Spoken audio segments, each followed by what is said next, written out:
Okay, so a little bit about myself. So there's myself. I'm based out of the police department. Tito Varial, he's our building department code officer. He's my partner with the code enforcement. He handles more of building site codes, plumbing issues, electrical code violations. He's more skilled on that aspect of code enforcement. My expertise, you would say, I guess, would be more of the illegal dumping, trashy yards, substandard structures. We're both actually pretty good at that aspect of it. So we're both civilian employees.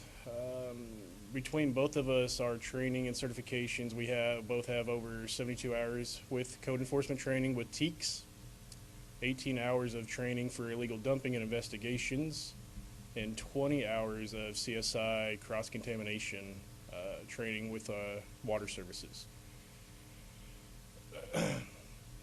So some top issues that I'm sure we're all aware of in our city.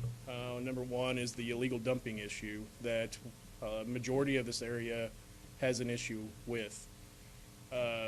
Between January 2018 and December 2020, I myself have received over 205 calls for illegal dumping in our community.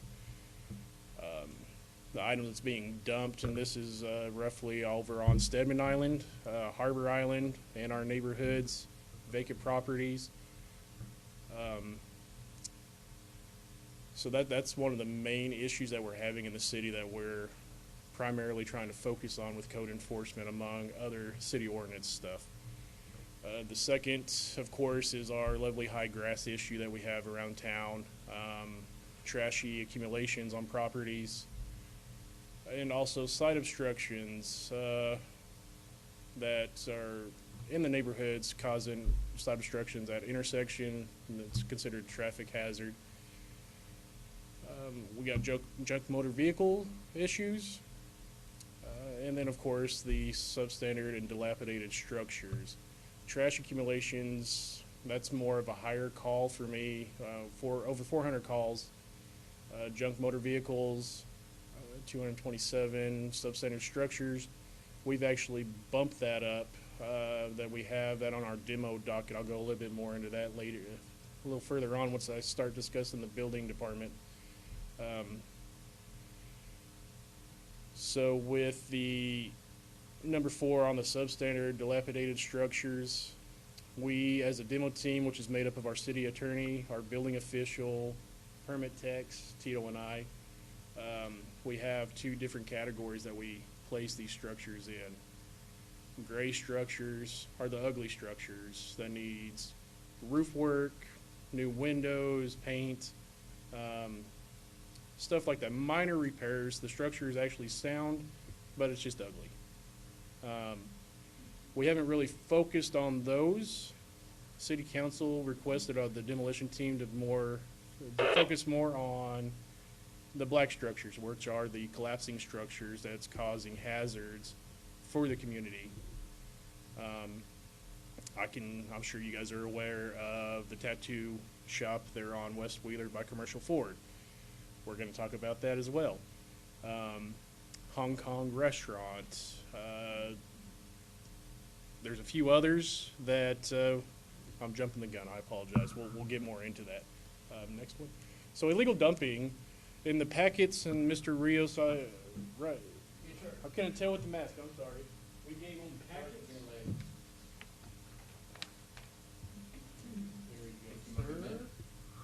So in the packets that I gave you, the first one, there's a handout for illegal dumping, and this is actually the Texas Health and Safety Code. That's the state of Texas, and it goes in depth, basically what the penalties are if we do catch individuals illegally dumping on land or in the water, what those penalties can be. So that's one thing that we do. Being at the police department, I get to file the reports, and our CID detectives will review those reports. If I have good enough evidence, we'll proceed and give that to the county district attorney to prosecute that individual. So what a lot of people don't realize is that if you say Joe Bob is out there, they got a mattress, and mattresses weigh 5 pounds, maybe if that. If he goes and dumps that on the neighbor's property or on a vacant property in town, he's looking at a Class C misdemeanor. So, I mean, that could be a pay can. You throw something out like that, of course, that could be a higher charge because it's a hazardous chemical in some cases. So that's one thing we focus on. Like I said in your packets, it kind of goes into depth on the state ordinances. We do have an ordinance, a city ordinance that's been adopted by that state ordinance to be a little more stringent on that as well. The very last page of that first handout is how to report illegal dumping in the community. Things that as residents you can do to help us combat catching the individuals, how to report them, reporting suspicious activity to the police as soon as you notice it. If you're financially able to do it, you're having illegal dumping occurring in your neighborhood, set up some game cameras, target in that vicinity of where the illegal dumping is occurring. You catch something on that game camera, you provide that to us, it's just like we see it in person. So that's our evidence. You guys are providing us evidence with those photos, videos, any kind of information you can give us. If you don't want to spend money on a game camera, you can use your cell phone. If you're seeing it when you're driving, you see somebody you think they're illegally dumping, if it's safe to do so, if you feel comfortable enough to do it, take a picture of their vehicle, try to get a license plate, description, what they're dumping, and immediately contact the police. Just call the regular number, not 911. You can call the regular number. And yes, sir. Before we go too far into anything, can we ask questions as we go along to this outline, or do you want to I do ask that we hold on the questions until the very end, if you can. It'll make it easier for us to get through this material, and that way we have a little bit more time to discuss with you guys your concerns or what you feel we need to be made aware of, stuff like that, okay? So if you come across illegal dumping, we ask that you don't mess with it. One, there could be needles, something hazardous in that pile that you could get stuck with potentially, or something, a contaminant. With the training that we received, we know how to look for signs of hazardous stuff that's been dumped, and mind you. And also, some of the criminals, I refer to them as criminals because that's what they're doing, they're breaking the law, okay? What they do, they'll go and dump it. 50% of the time, sometimes they leave personal items behind in that pile. And that's one way that we can go and trace it back down to who's dumping and have a nice talk with them. So that helps build our case. So we ask, if you see it, just report it. We'll come out and take a look at it and get it cleaned up and address it as quickly as possible. So that's basically it for illegal dumping. And actually, if you got questions about illegal dumping, we can probably answer that real quick. I'm doing pretty good on time, so if you guys got questions on illegal dumping, and we can talk more about it later as well. Anybody? No? you have a direct number here, what would be the best way to get a hold of somebody in you? So Email, via text, you can email. number. You can email. You can send text messages. The first number on the very last page under contact info for myself, that's the office number to the police department. The second, I apologize, that's not a good cell phone. I'll give you my card. My card has, I believe, my new cell phone. If not, I will give that to you. You could text it to my cell. And it's not fully code enforcement that can handle these illegal dumping. If it's after hours, the police will go out as well, and they'll document whatever they find. And then they'll give it to us to work that case, if it's after hours. Yes, ma'am.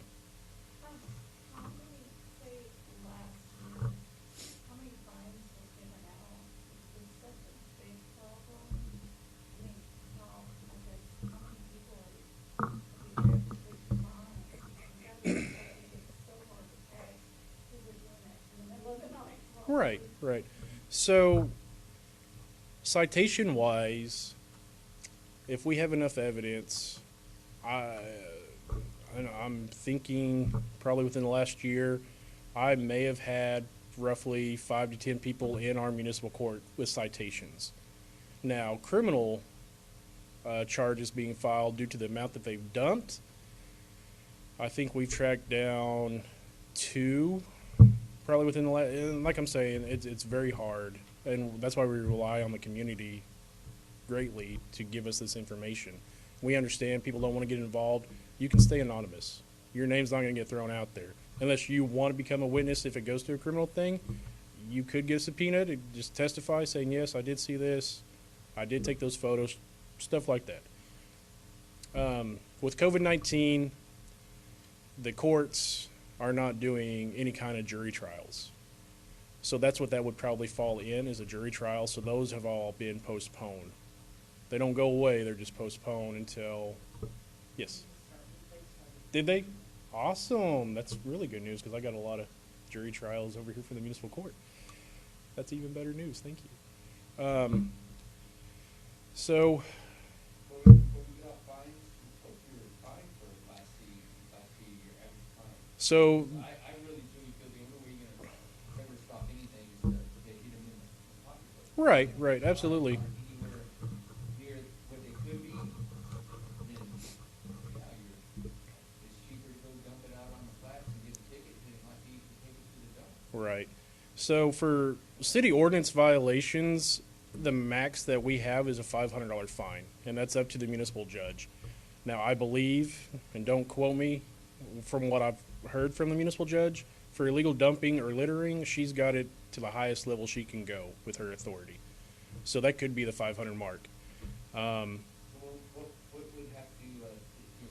We get 500. So, Especially if you're dumping, like you said, environmental, like paint, things like that. mhm, That might be pretty cheap, you know, if it's hard enough. right. It might, 500 might be pretty cheap, you know. How do we increase that? Is there any way So we can increase that? there's different levels, like I was saying. So there's the 5 pounds or more could be a Class C. Where was it? 5 pounds or 5 gallons is a Class C. For that's non-commercial. So that's your normal resident, non-contractor. Down below that is for commercial dumping. That's where the contractors, stores, businesses, that's where they would apply. 5 pounds, but under 500 pounds is a Class B. The actual fine amounts, I'm not really for sure what that is because these are higher charges. We're just a Class C court. The higher charges would be through the county. I'm not exactly 100% positive of what their fines are. I know they could go to $2,000 per violation, but I think that's under the jurisdiction of the county court. Over 1,000 pounds is a state jail felony, and you'd be surprised how easily 1,000 pounds will add up with illegal dumping. So, Or do you have places in town that you notice that are regularly dumped at, and do you put signs and sign regulations there? we do have our regular areas.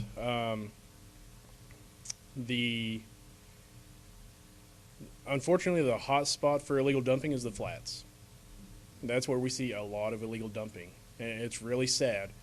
Under health and safety, I mean, like I provided you guys, I mean, they've got stricter ordinances, laws in place for dumping near the waterways. We have a really good connection with TCEQ and the General Land Office, the higher authorities with the state that can help us with those cases, especially if there's an environmental hazard. I do call TCEQ out to come out and check the water as well for stuff like that. The primary things that I'm seeing illegally dumped isn't necessarily environmental hazards, if mind you. It's more construction, lumber, plywood. I say that there's shingles that get dumped. That can be considered, environmental. And then just your household trash. And honestly, the people that we have held accountable for the actions of illegal dumping, or the items that I'm finding, it's not 100% Aransas Pass people, residents. We have people from, I found mail from Ingleside, Rockport, Port A, even Corpus Christi. I found mail.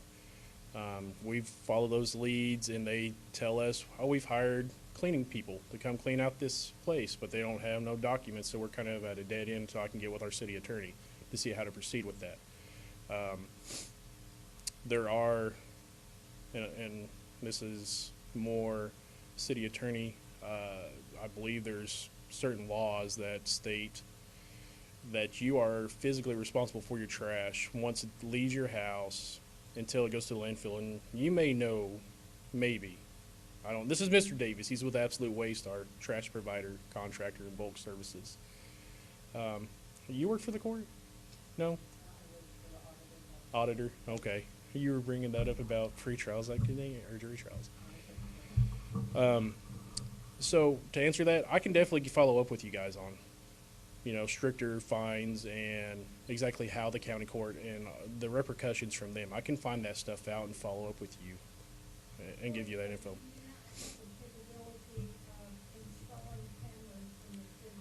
So we do through the PD and the Council of Governments over in Corpus Christi.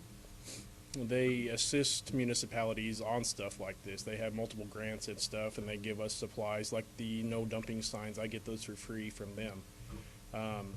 So the PD, the chief, actually purchased Arlo cameras. I don't know if you're familiar with the Arlo cameras. It's a small camera. It's wireless. It works off of Wi-Fi. So we're allowed to put it out, hoping that we have good service signals in most of these areas, but usually we do. And it gives me a direct feed. I get an alert on my phone. We've actually got them set up right now in a few spots. So anytime there's motion, I get an alert. If I'm not working, I'll call PD, say, hey, can you send an officer by there and just check that out? And they go and check it out. So I get the alerts via phone, and so do another, like the chief, he gets alerts. Patrol captain, he'll get an alert. So, I mean, there's more than myself that will get the alerts if I don't see it. But we do have cameras. Yes, they have the, I think it's the IR light, night vision, basically. So the night vision, it comes out clear. It's really good video quality. Depending on the service signal, it's usually, I mean, anywhere else in town, it gives pretty good video recordings. So it'll let you, someone is observing and you can check it down. It'll show if somebody's in that area. And it records for approximately a minute to 2 minutes if it continues with motion, and so we can watch it, and then I can get somebody out there to go check it out. So we have. It is. Well, like I said, it catches motion, so it could be a blade of grass. And the more motion, the quicker that battery drains. So it's not necessarily it's catching humans. Funny story. I actually set it up out on Harbor Island, and it caught a raccoon in the area, and the raccoon actually defecated on my camera. Funny, nasty, whatever. I could have got him for illegal dumping, but it's so. So the camera, like my ring doorbell can't for humans or vehicles. It'll let you zoom into an area to primarily catch motion, but it's not going to let you know if it's a human or animal or a blade of grass. It's not like a car. Right. Because that's like bladed right there. Right. My ring is doing that. And it's a mosquito flew by.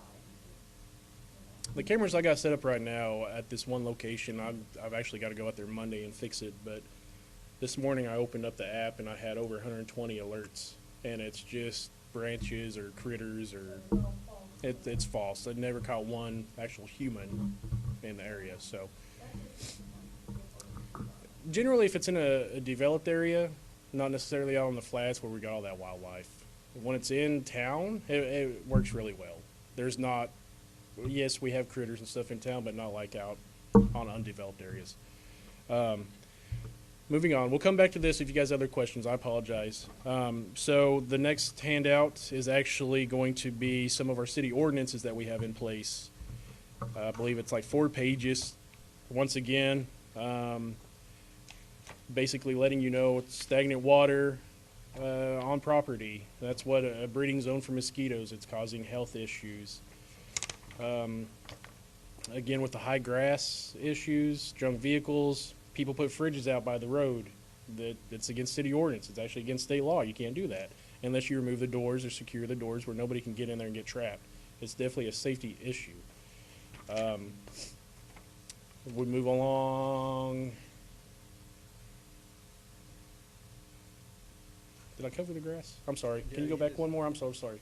Go back one. So with the high grass, on developed properties, the grass height max is 10 inches. If it gets over 10 inches, that's when it's a violation of city ordinance. That's the properties with the houses, businesses, they're held to that standard. If it gets the 10 inches, they need to mow. Undeveloped lots, 24 inches for that. With the spring, summer approaching, is there any way, like, whatever the fine is there a fine if they do not? If they don't mow, Right. yes, there's a fine. Get that in the yellow flyer that was fantastic for this month for the community. So all residents know what the fine is, how many inches, so they're just, I think, unaware. So that's one thing, the flyer and the water bill, that was something new I wanted to try this year. So, and February, I probably won't have one just because I was rushing and trying to get all this organized among some other things. So February, we probably won't have one, but March we will. And each month, I'm going to have in there about the cleanups and information about ordinances, penalties, stuff like that.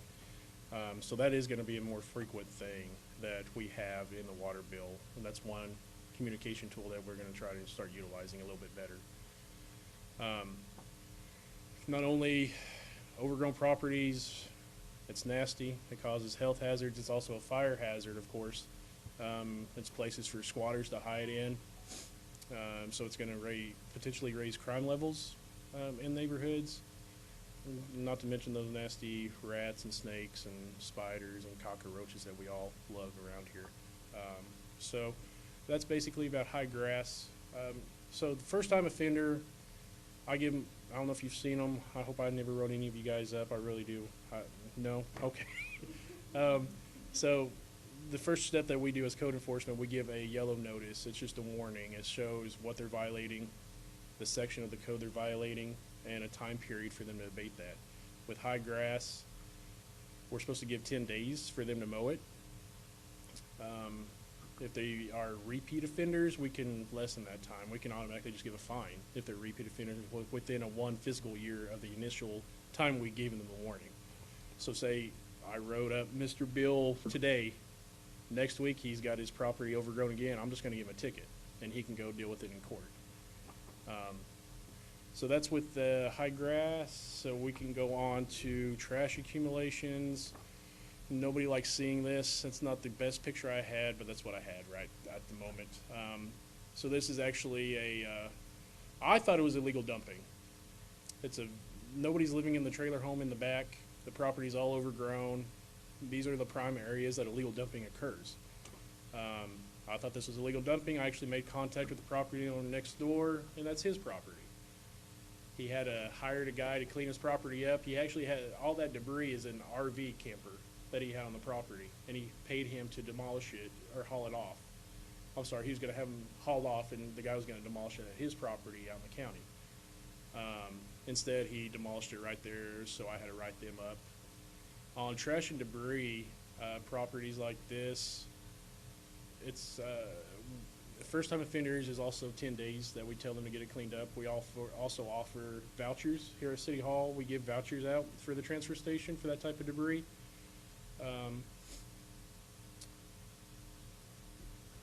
This is a big issue in our city as well. So let's see. So this is basically how to address the violations. So you call us with code enforcement. We request in your packets, I gave you guys a copy of our code enforcement complaint form. I think it's like one of the last pages. We do ask that you give us a written, or you could either do a written complaint or email. There's a website link on the PD's webpage. You can file a complaint that way as well. It says contact the code enforcement, and we'll get that as well.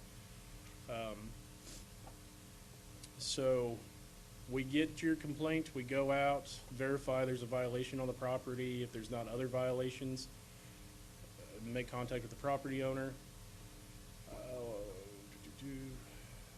Once their time period, if they're first-time offenders, remember I talked about giving them a certain amount of time to get it all cleaned up, we'll go out and re-inspect it.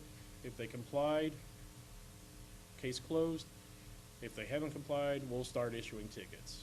If they don't ask for an extension, if there's no improvement, they haven't made some kind of they put a request in for our assistance in any way that we can help them.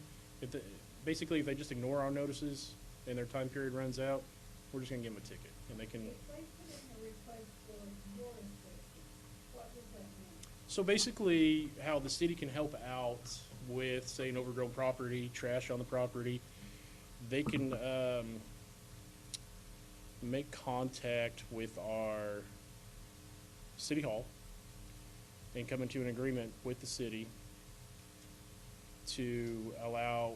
So basically, the city can go onto a property if they're not in compliance. The city has every right to abate a violation.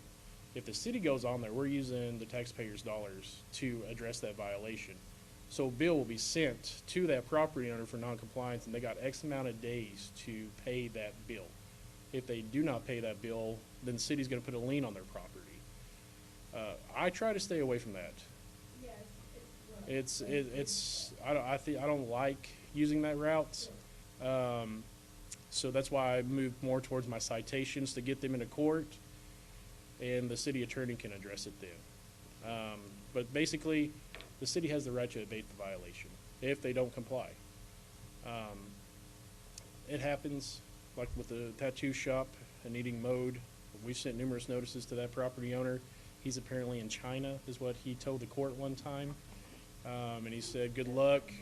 So I'm at a dead end with citations. It's not going to do any good if he's in China. So I had to use the lien process with that property. So it does happen.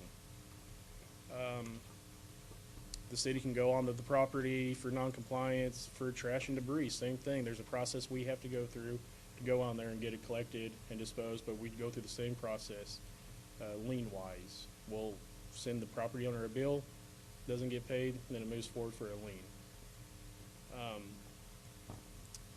Inoperable vehicles and the photos, of course, the first one is dismantled. You're not going to drive that anywhere. It's just sitting there. It's causing hazards. Your second picture, registration's expired. Tires are flat. Actually, I spoke to the property owner. None of these vehicles ran for years. They just sat out there. So that's a violation of our city ordinances. Typically with these for first timers, we'll give a 30-day notice to get the vehicles either legally operable, or they need to have them removed from the property. That's more successful than the high grass. Usually people don't like having this stuff on their property. It looks trashy, so they're more apt to selling this for a quick buck to a scrapper, whoever, to get it off the property.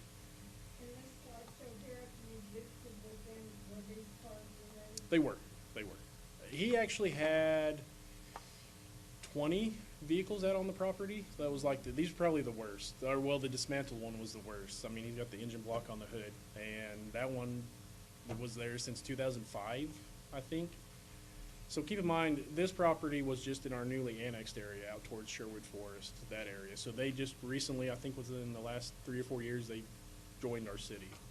So they were going by the county officer stuff.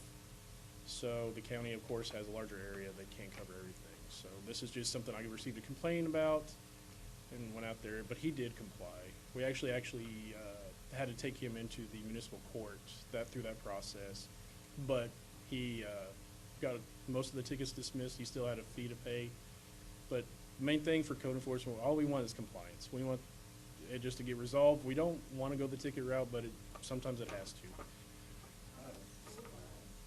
A school bus? We talked about that, it's the house in the middle of town, it's got a school, the old, dilapidated, non-working school bus next to it. So those will still apply, and I believe the property we're discussing is still in court with our municipal court. It had to go that route.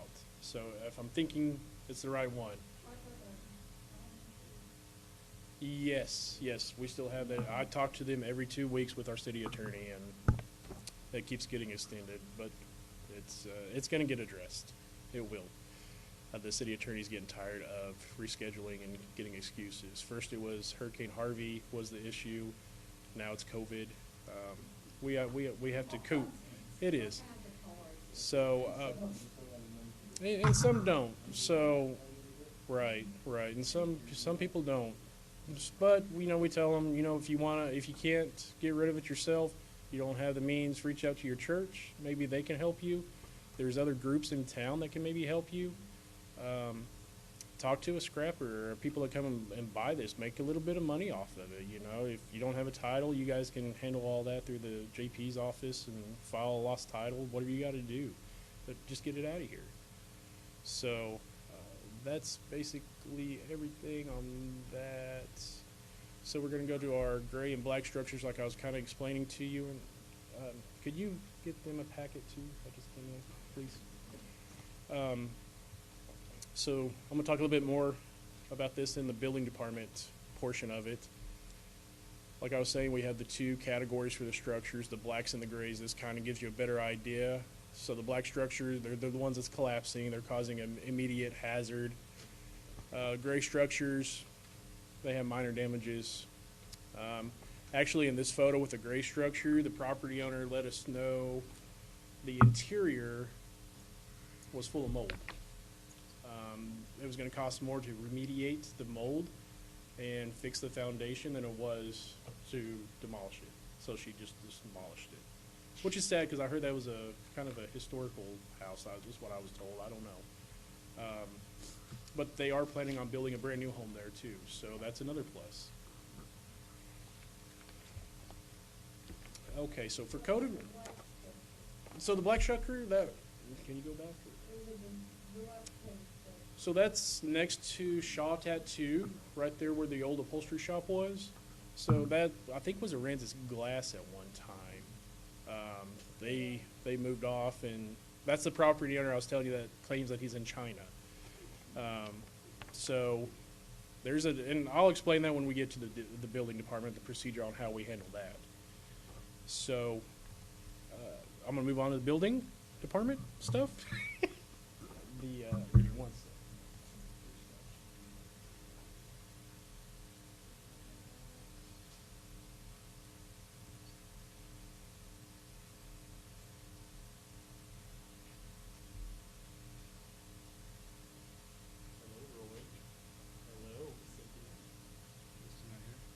If you guys aren't aware, Miss Cynthia and Roy, they're part of Keep Beautiful. They're one of our groups that tremendously helps out with a lot of our cleanups in town. They give me a lot of free stuff too. They actually gave me, their organization gave me 10 trash cans to place out in the flats.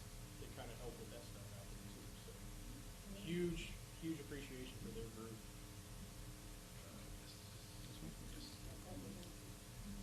They rock.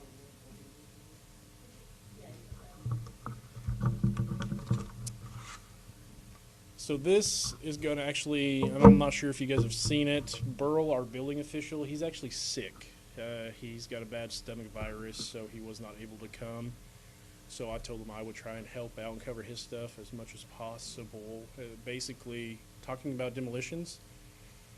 So this report was actually from August of 2020 to November of 2020 that was given to our city council.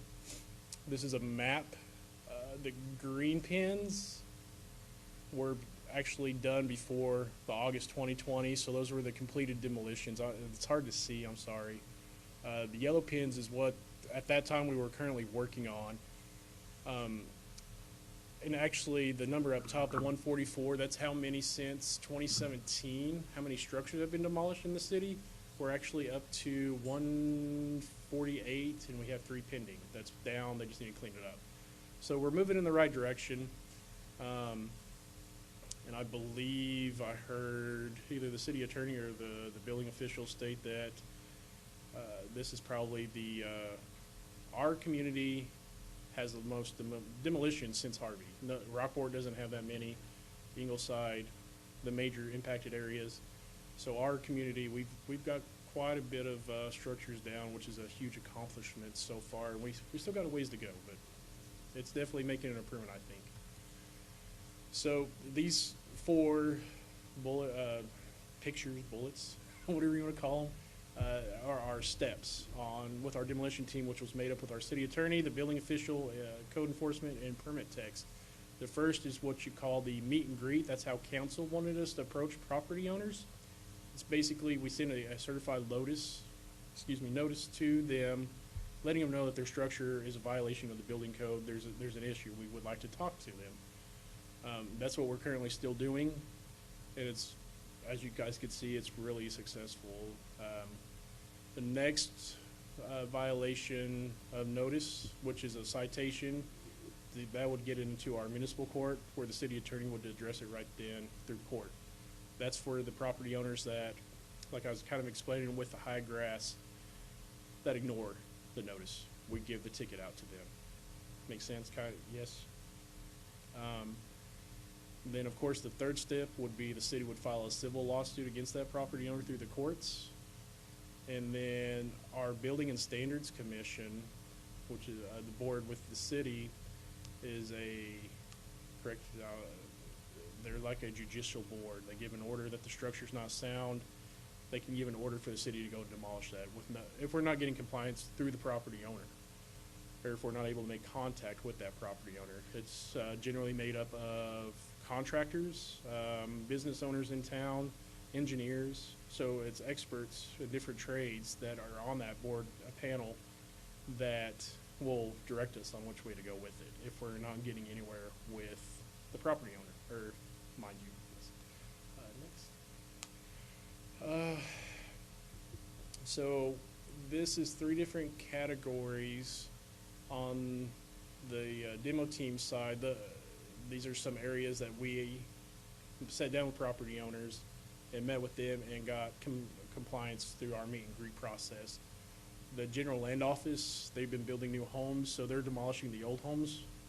So they've got, I'm sure it's more by now, but at that time it was 4 structures they demolished. And then the other demos are where the property owners just came in once they got our notice and just pulled a demo permit. We didn't have to do a meet and greet with them. They knew their structure was bad, they just came and got a permit.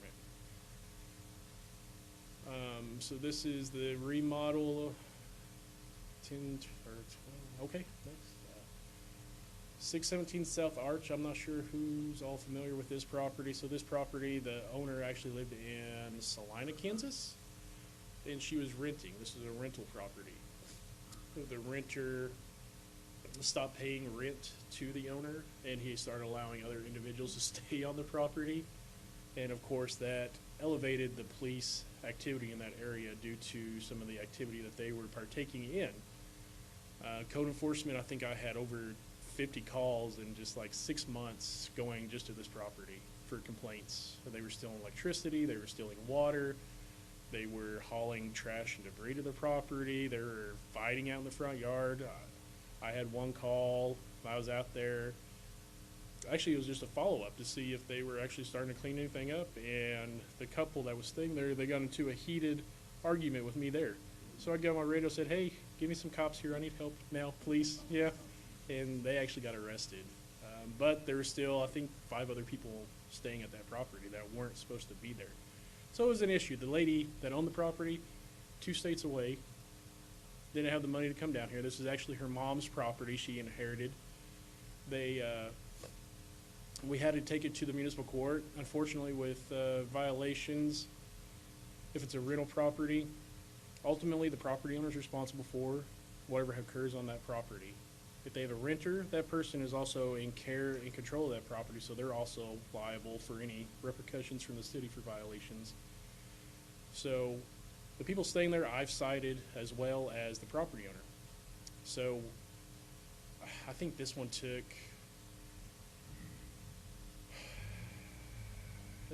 almost a year to get it demolished, but it finally got demolished. It was a very challenging case with her being so far away, but we finally got it. She got hooked up with a real estate agent that real estate agent helped her, and she actually sold the property to another guy that's going to build a house there. So it's a win-win. 229 West Myrtle. This was a short process. Met with the property owner. He lives in Portland. Didn't realize he doesn't come out of Aransas Pass that often. He moved to Portland. This is a family's property. Once he received our letter, he got it down right away. So, and that's what I'm saying. Our demolition, it varies. It could be a very easy, quick demo, or it could be a very drawn-out one like the last one. So was the house in the background, it looked just like the house in the foreground, and before and then after? So the before, and then there's one right behind it, the after? Is that right. Michigan? So that's the neighbor's house next door. So yeah, that house, and this property actually had two structures there. So he got two of the structures demolished, and that one is, yeah, that one I believe is the neighbor's property that he was supposed to be demolishing. Keep in mind, this was back in September of 2020, so these are older photos, but that's what they gave me to present to you guys. This is the city storage, water storage tank over on DeBerry. Yeah, that was we should have. We should have. Yeah, that was an historic building. That was one of the oldest buildings in Aransas Pass, and it could not fit for that structure. Aransas Pass would not be what they are. There's the water. I'm gonna say that honest defense, but I live right on the block from it, you know, but it did have historic significance. I'm gonna leave it at that. So. It was definitely an ugly structure. It was nasty. It was falling down. There was all kinds of issues with it. Yeah, it was full of asbestos. It was really bad. So that goes to show. I mean, that's city property. We're demolishing our own stuff too. So we're trying to get everything taken care of as quickly as possible. Well, we're there, right? Who did we contact to purchase that possible? So that you'd probably reach out to the city secretary's office, and she could provide you that information. 219 South 10th. This one is actually a gentleman. He died while we were dealing with him. He passed away. He had no living will, no family. Did you really? Yeah. Oh. I think it eventually got turned back over to the bank, I believe is what it was. And everybody thinks dealing with a bank is tedious. Think about trying to tell them, oh, your building that you're trying to sell is not safe. So trying to get them to get it torn down was a very challenging act, but it finally got torn down. Next, 219 North 8th. And this one is still active with code enforcement on some violations. This property was probably a medium difficult property. Is once again Harvey excuses, COVID-19 excuses, and granted, the people at this property, they were financially strapped. They lost a lot. The city, we are sympathetic with people, but once you start giving the same excuse over and over again, and more stuff is coming to the property, more new violations, we're not going to be sympathetic. We're working backwards, not forwards. But it got demolished, so that and actually the inside of that house, from the floor to the ceiling, was just packed full of stuff, hoarder issue. So they actually got a new house, or not a new house, they had another house next to it, and they moved into that house. So, and that one was better than this one. So 961 West Johnson. This one I'm actually going to give a shout out to Mr. Tito for. He actually made contact with his property owner, and I think the following week the house was gone. No issue. We didn't even meet with the guy in our meet and greet. The guy's like, nope, I know. I forgot what he was saying, why it stayed so long.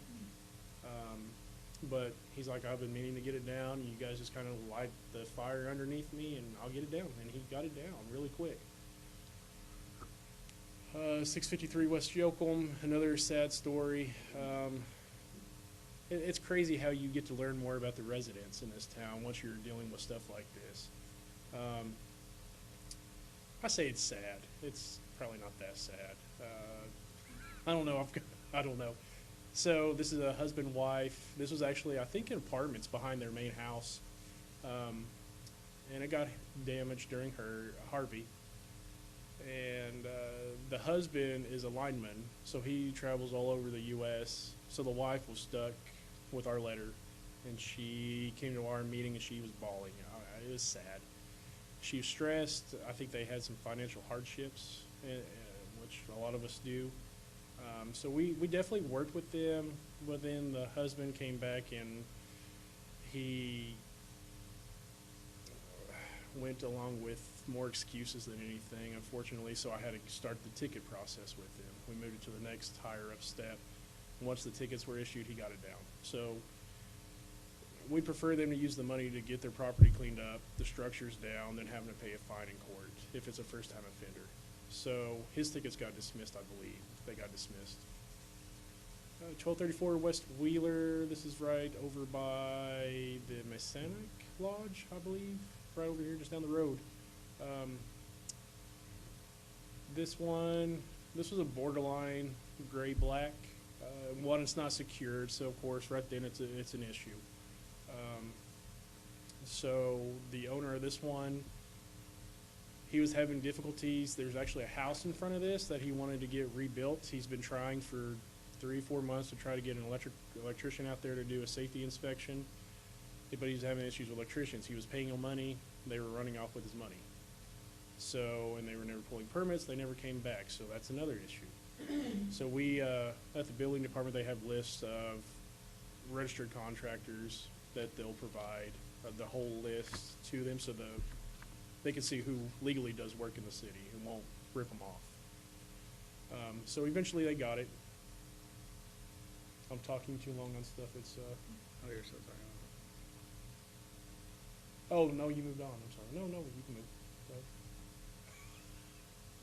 I'm almost into your time. Yeah, I can't get that. Oh no, yeah. So just keep moving forward. Jason.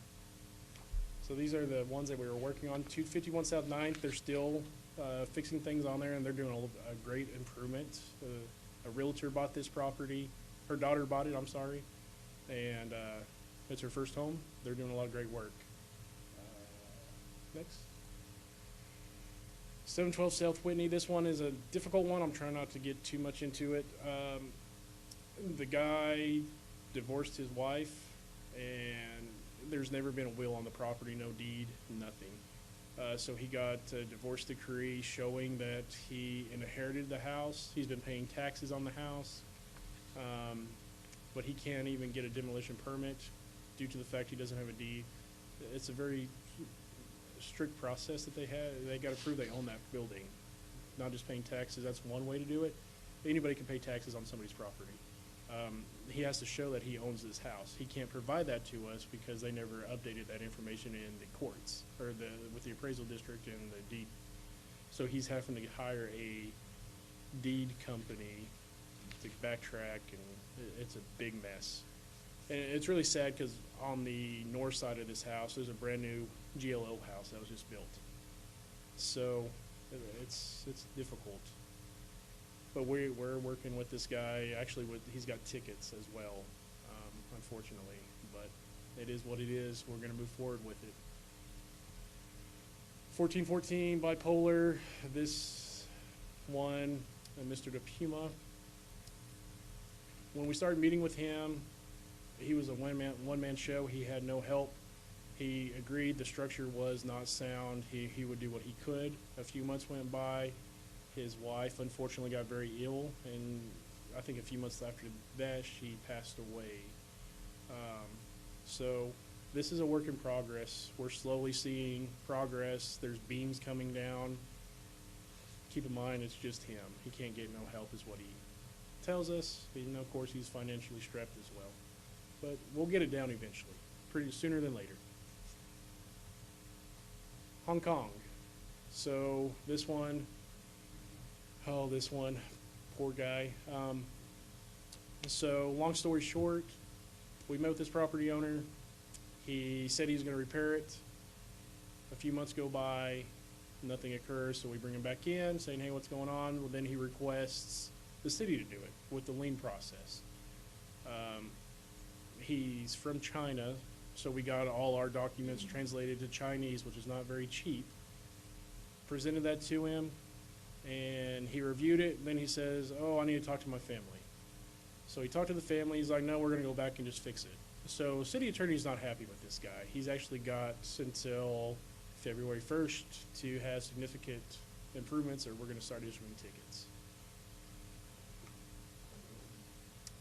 501 Cleveland, this is actually a case that our city attorney is handling personally. We got nowhere with him in the meet and greets. Apparently this used to be a doctor's clinic here in Aransas Pass, or a hospital portion, something like that. It's further dilapidating. So we're probably going to start citations on this one pretty soon as well, just because there's no improvement. And she told us she would have it either demolished or repaired by December. And here we are almost in February. So that's going to be another citation. Yes, ma'am. Yeah.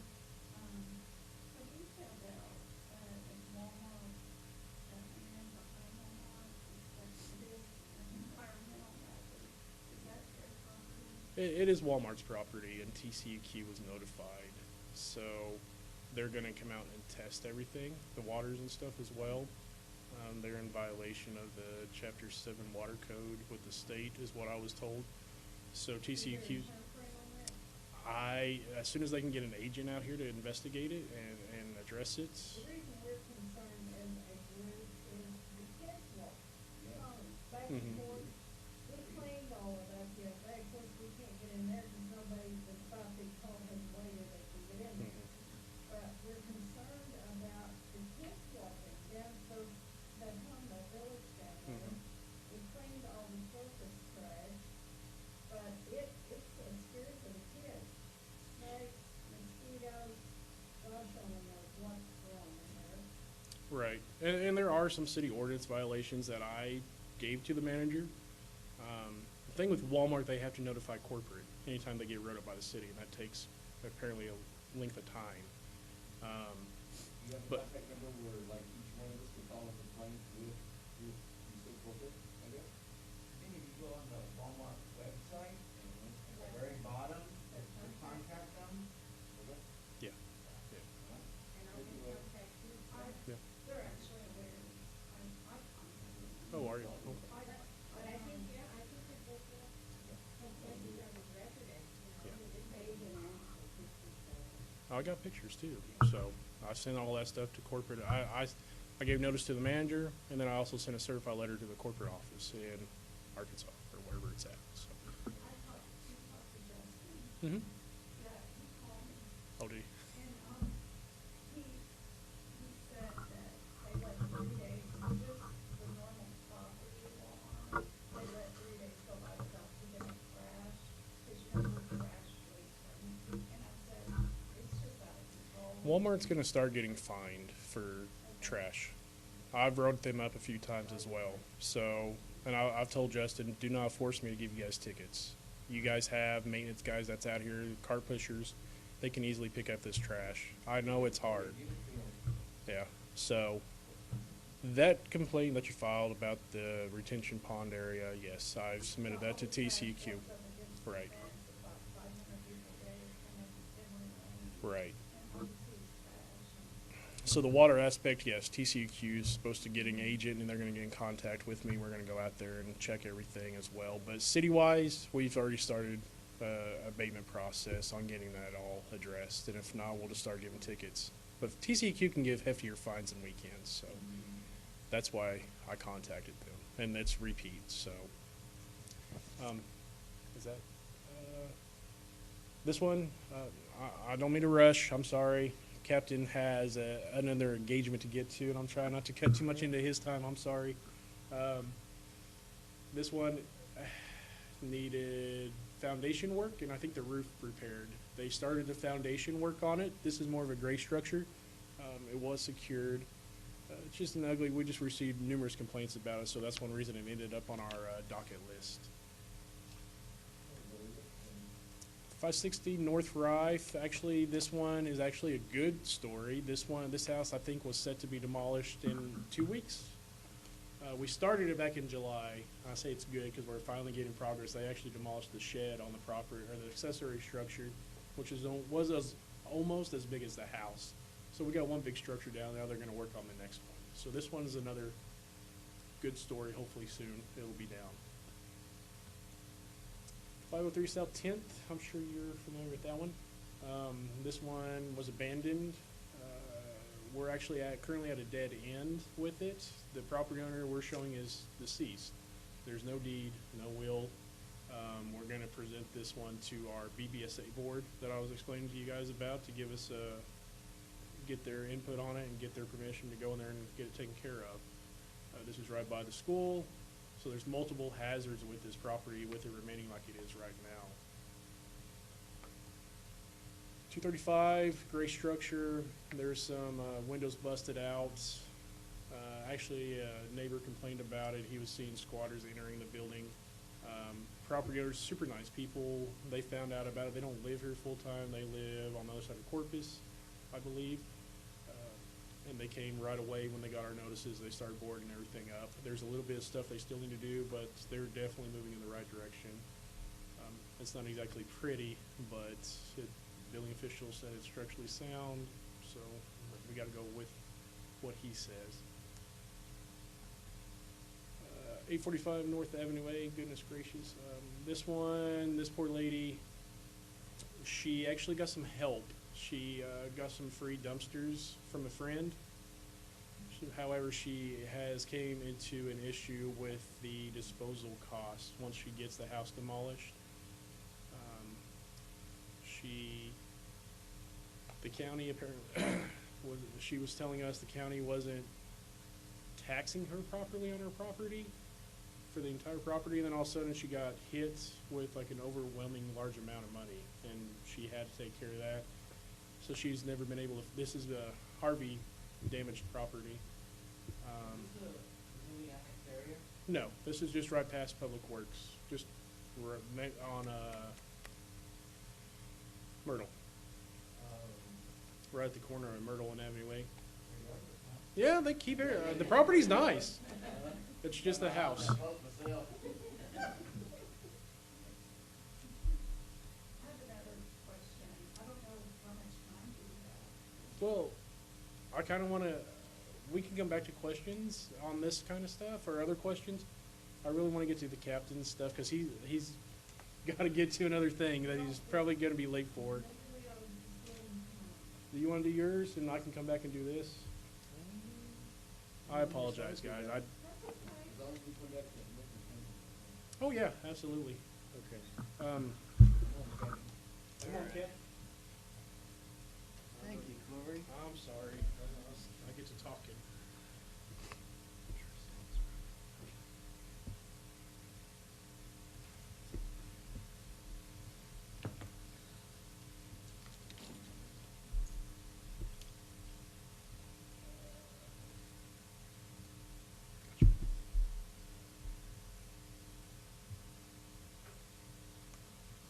All right, my name is Jason Padron. I'm one of the fire captains with the Aransas Fire Department. So a little bit about myself.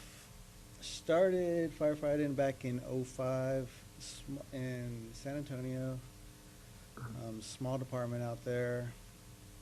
And then in 2007, I applied with the Aransas, got hired on. So since then, a couple of certifications I've got. I'm a master firefighter, master fire inspector, master fire investigator, fire service instructor 1, officer 2, wildland firefighter, hazmat tech, driver operator, incident safety officer. So the master, there's different levels of firefighting. So to obtain your basic firefighter, you got to be here 4 years, or with the department for 4 years to be a basic firefighter. After 4 years, you move up to intermediate firefighter. After intermediate, you go to advanced and then master. But that, it's every 4 years you get to bump up certification, but it's also the schooling you have also. So you gotta have the hours, the time in, and then you gotta have some schooling also. So I'm pretty much talking about fire inspections and our ISO rating. Pretty much the number one reason we do fire inspections is life safety. Does anybody have business? I know Hector has a business here. Does anybody else have a business here? No. I know we've done fire inspection at the kayak place before. So every business is required to have a fire inspection. We do it every 2 years. Usually the fire marshal, he wasn't here. He couldn't come today at prior engagements. So we got 3 captains. He usually delegates the fire inspections, our basic annual fire inspections, to the captains, so he could focus on the newer construction stuff. I don't know if y'all remember this fire. This fire was the Backwoods fire. This was a few years ago now. I thought it was very suspicious. Yeah, we heard a bunch of stuff about that too. We never knew what the outcome was. That's not our jurisdiction. Backwoods fire, right there. Oh, Sunray Road.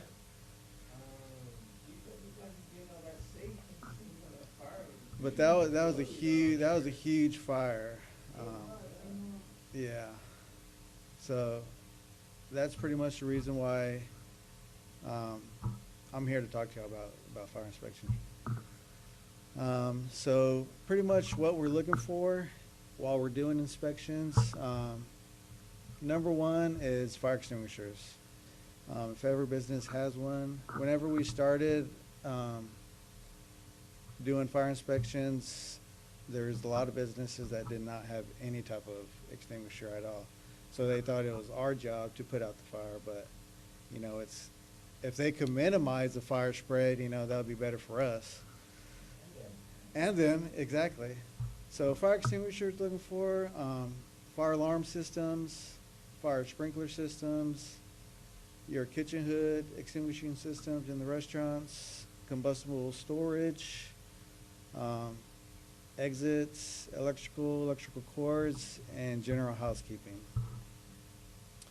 So fire extinguishers.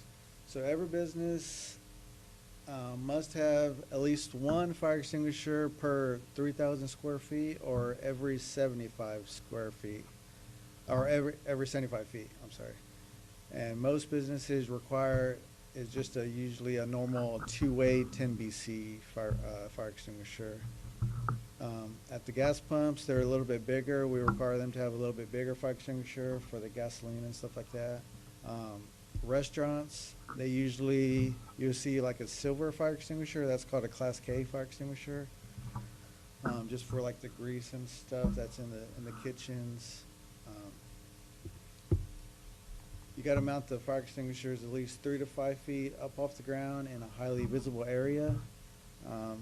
A lot of people don't like the aspect that they see a fire extinguisher, in a boutique, and they think it's ugly, so they kind of hide it with, clothes or something like that. But if there's a fire, no one's going to see that fire extinguisher. So we want it to be visible sight.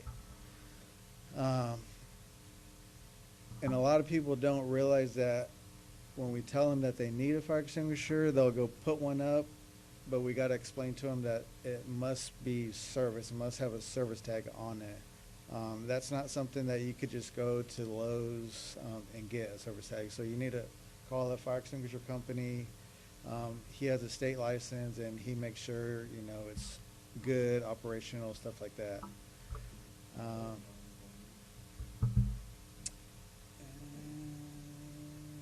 next one. So for your restaurants, your kitchen hood suppression systems, these got to be cleaned every 6 months.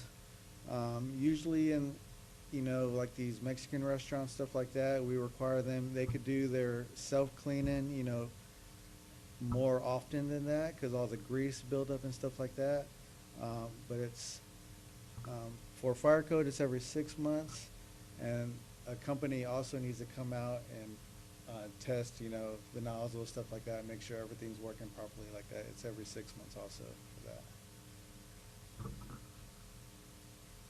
So for your fire alarm and sprinkler systems, so these must be tagged, serviced every year. There's not a lot of businesses here in town that has sprinkler systems. Lowe's has a sprinkler system. We've been dealing with Lowe's. They're doing a lot of work all the time, and then some of the pipes always break in, stuff like that. That's a big one. We're always going out to Lowe's dealing with that, but they're always fixing it. So the city has fire alarms here. The schools have fire alarms. The new school has a sprinkler system. I know Allen Samuels has sprinkler system. Walmart has sprinkler system.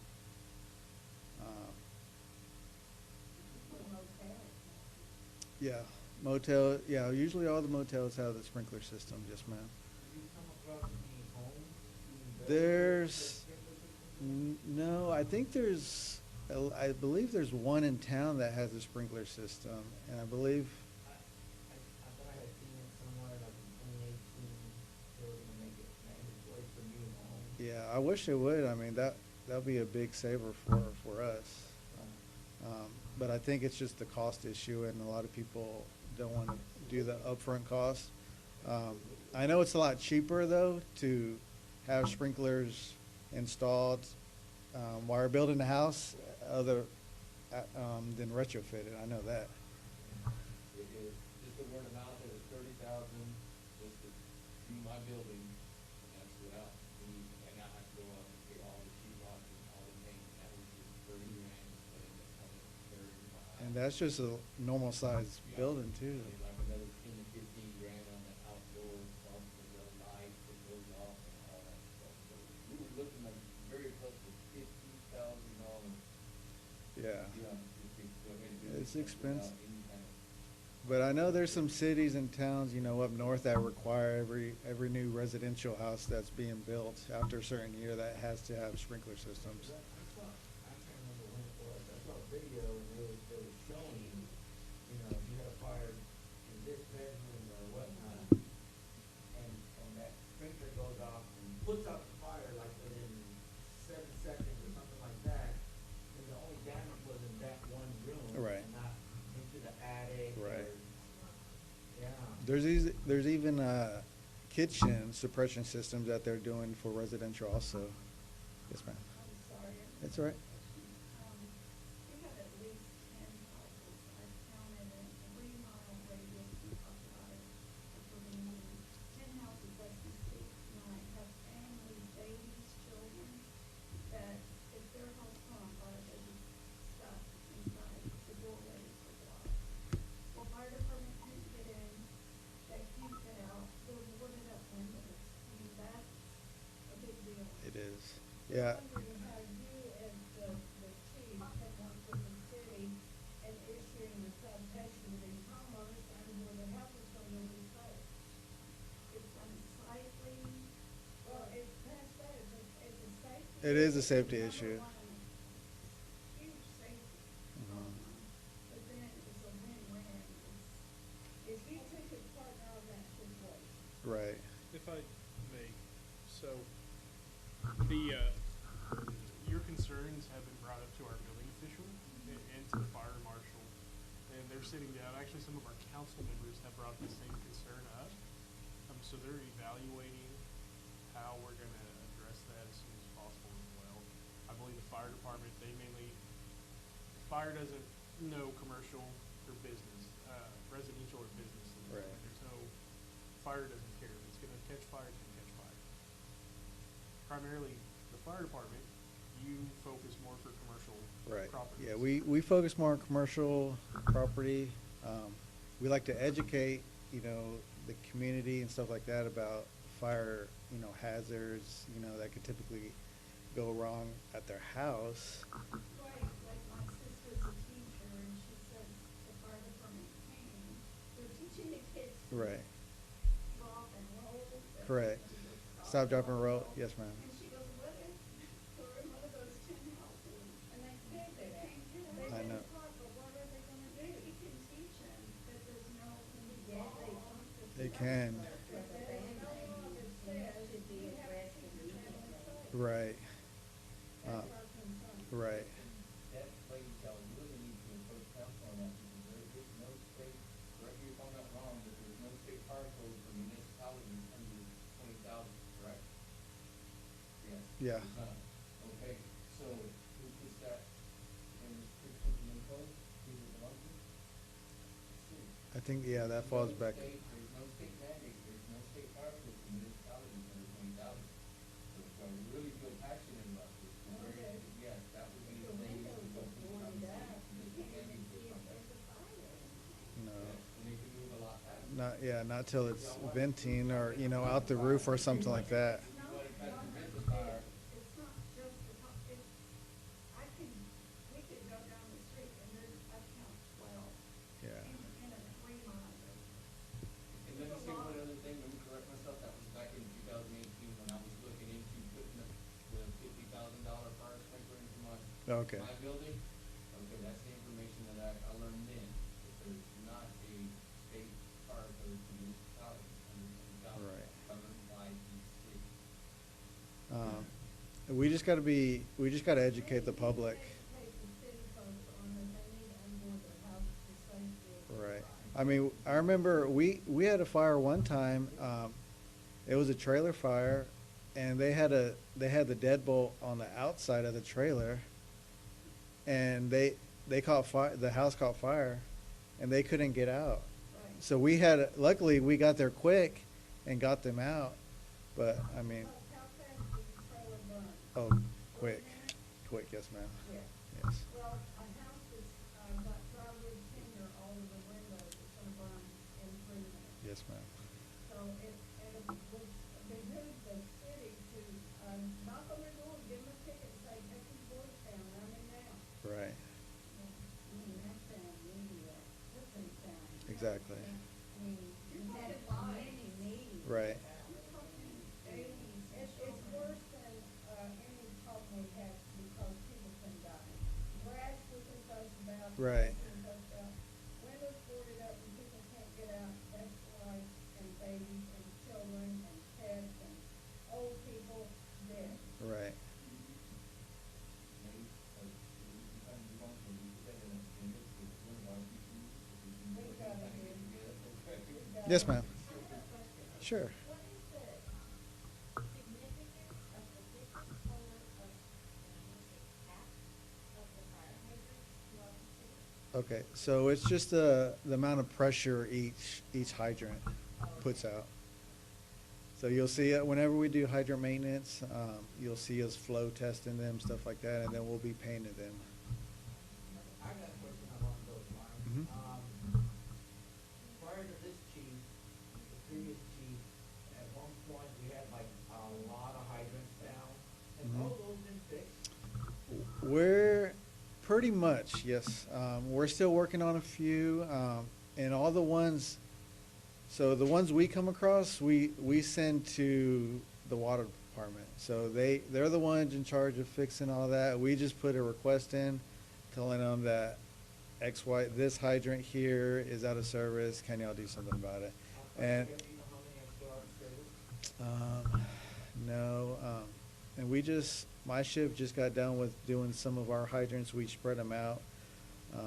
And I believe my shift, we came across probably 10 in our section, and we split the city in 3.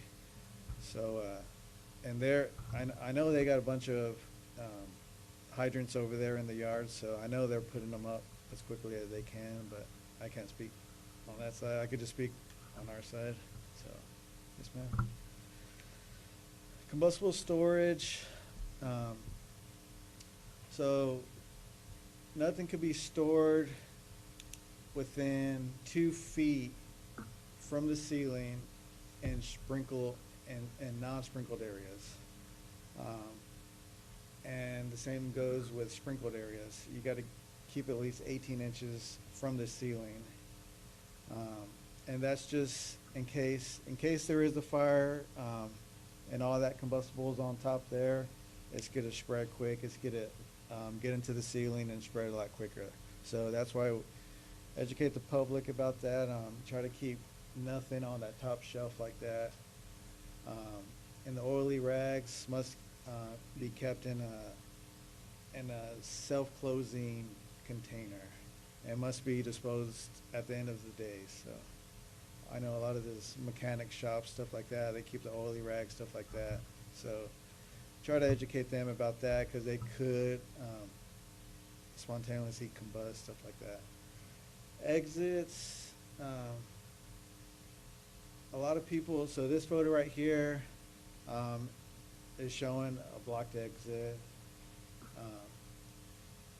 So the exit signs, just make sure the exit signs are properly working, you know, like this.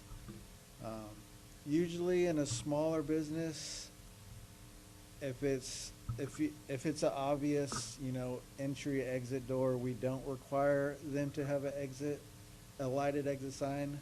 We will like them to, but it's really not required.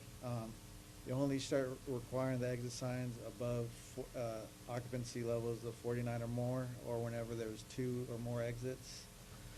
You require, this is not an exit sign? No. But if it is an exit, they can't board it up. They usually can't board it up. It has to be an exit, you know what I mean? Or if they do have exit signs that aren't working, but they said, and it's a business that's below 49, you know, people or less, and it's one way in or out, they could fix it, but we just tell them, if they haven't, might as well fix it, or if not, they could just remove it. It's totally up to them. But fire department wise, we like for them to have the exit signs. We like for them to have the ones with the little lights on the side. That way, in case there is a power failure, those lights kick on, and then, you know, you get to see your way out. And all your exit doors must remain unlocked during business hours. Next slide. So electrical and extension cords. So the top photo right there, they're using a extension cord for permanent wiring. The bottom left one is just storage in front of the electrical panel. You must keep at least 36 inches in front of the electrical panel in case we need to get shut off power, stuff like that. I know a lot of restaurants, they're real small, and they put a bunch of storage in front of them, and they're notorious for that all the time. They always have these racks, food in front of them, and then the extension cords on the bottom. A lot of people use extension cords. We try to tell people extension cords and multi-plug adapters, people use them a lot and tend to overload them a lot, and that's how a lot of fires start. And a lot of people, we tell them to switch to a surge protector, but then when they switch to a surge protector, they have like 5 surge protectors plugged into each other. So we tell them, you can't do that either, it's piggybacking. So especially in your larger appliances, you're gonna wanna plug those larger appliances into the wall. Your space heaters, you're gonna be plugged into the wall, not, you know, surge protector. And then another thing on the breaker panels, if there's any openings in them, we tell them to get a blank breaker, so there's no exposed wire, stuff like that. Yes, sir. Can I go on that real quick? I actually got a picture of a painting of a bird over mine. It kind of says it's ugly. Right. Is that okay? As long as we know it's an electrical panel. I know some people don't like the way it looks, and they'll put like some wood over it, but we won't ever see that in the dark, you know. So. This is my customer's Richard. My customer's come to my business and do. Right. And again, there's not really not very true. It's kind of high paint. Right. As long as, yeah.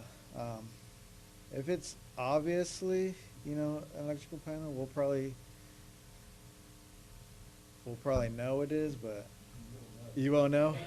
Yeah. Okay, Yeah, I would. Yeah, I'd probably take it down. Well, shucks. Yeah, because if it's in the middle of if it's in the middle of the night, Give him the phone. right? If it's in the middle of the night, we're gonna be searching for that panel or something like that. But or we'll just go to the outside breaker panel and shut the main off. So, yes, sir. So for our ISO rating, the ISO. I don't know if y'all are familiar with the ISO. It's the Insurance Service Office, and it's an entity that rates the city's capabilities in emergency communications, water supply, and fire department capabilities. This one of the reasons why we got the ladder truck was to boost our ISO rating. Next. Another picture of our ladder truck. So ISO fire score is the rating that determines how well your local fire department can protect the community. Insurance company uses the score to lower your insurance rates. And the best score is a 1. The lower the number, the lower your insurance rate. Do y'all know anything about our ISO rating? No, it's not a 1. I wish it was a 1. It's a 4. But we're pretty much doing everything we can on our part to keep it that way. So this is some of the stuff that the ISO is looking for, is your hydrant maintenance, and is which we do. We do hydrant maintenance every year. We'll flow test them, make sure if there's some out of service, we'll send them to the water department, let them know. A ladder company, if it's required, and which we got the ladder. And a lot of people think the ladder is it's a requirement for the building size. Any building above 3 feet, 3 stories high requires the ladder company, but it's the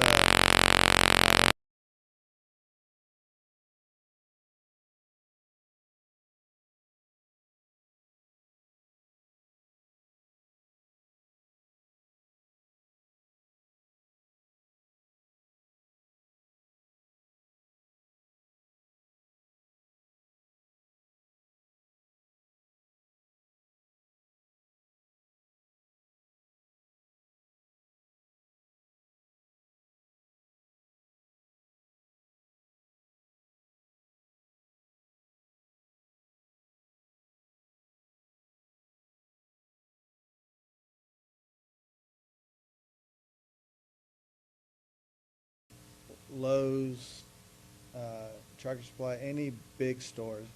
Of course, our hotels too, you know, Fairfield Inn and stuff like that. Any real big commercial structure requires a ladder truck.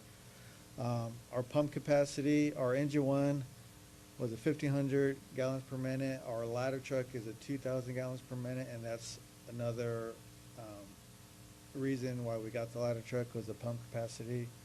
Our response area is typically, and there's really nothing we could do with that, but it's how the fire department's placed and how soon you could get to the public in a certain amount of time. So it's pretty much in the center of the town, really. But I mean, we really can't move it, or I mean, there's different parts of town that where you know our response time is a little bit higher compared to others, but there's really nothing we could do on that part. Our personnel and type, so that means if we're volunteer or paid.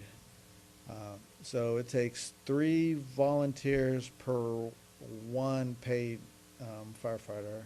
It's just all the schooling that it takes for, and all the hours that the volunteers got to take to get to be a paid firefighter. And the fire prevention, which we do every year, we didn't think we were going to do it this past year because COVID, but the school, you know, they let us do it. We had to, of course, wear the mask and stuff like that, but we're pretty excited to do it because we do it every year, and we don't want COVID to, you know, stop it. And fire investigation. So now we got the 2 chiefs are fire investigators. I'm a fire investigator, and the other captain's a fire investigator. And a thing to boost our ISO rating is to add more personnel. But I mean, I think the chief asked for more personnel for the budget. That got scrapped. But I think we're pretty much outgrown I don't know if y'all been to the fire department. It's pretty small.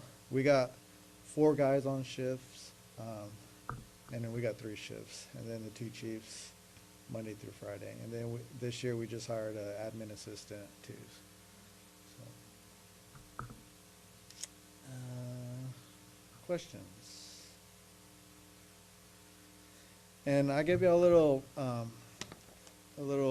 pamphlet. It's just some of the common code violations that we typically see in businesses like that. I went over a couple during the slides. I didn't go over all of these, but just if you have any questions.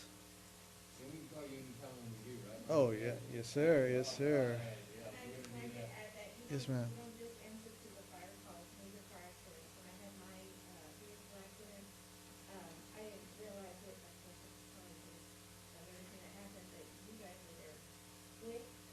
So was APTV, and once again, I didn't realize it at the time, but the guy did it back in the van so hard that it punctured the gas tank Wow. down within the meter.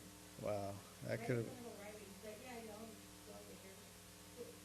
Well, thank you. Come on, medical call. Yes, ma'am. So we're all EMTs. So we go on a lot of medical calls. There's some medical calls that we don't go on, but majority of medical calls we do tend to go on. Yes, ma'am. Oh, yes, ma'am. I don't know if we did any last year. Right, and that's one of the other services we offer. We do this first aid CPR, and we also we added the stop the bleed class. I don't know if PD does it too. I think we tag team with them for the school. The school had a real big stop the bleed class, and car seat installs. We got a few car seat techs at the station, and if anybody has a car seat problem, question, they could come by and we could install it for them. That car seat class. You can make money if you're good at those, man. So believe it or not, that car seat class was a 4-day class just to how to put in car seats, and I didn't think it was going to be that intense. So believe it or not, too, we had someone come in with the car seat laying down, and they go, "Is this right?" And we're like, "No." So the what? Yes. So we actually just got a donation today from State Farm for some smoke detectors. We partnered up with them during fire prevention. They helped us purchase a bunch of smoke detectors. They got us a grant for it, actually, and then they just got another grant to give us more smoke detectors, and they told us there's another grant for, I think, wildland firefighting. So, and they've been a big help to us. They've been, they partners with NFPA, so, and they're based out of Ingleside, so there's some good people there. So smoke detectors, if you need one, you can come by the station, you could call, and they're free of charge. So if y'all need smoke detectors, we'll go out and install them for y'all, or, if you want one, you can stop by, pick one up, and install it yourself.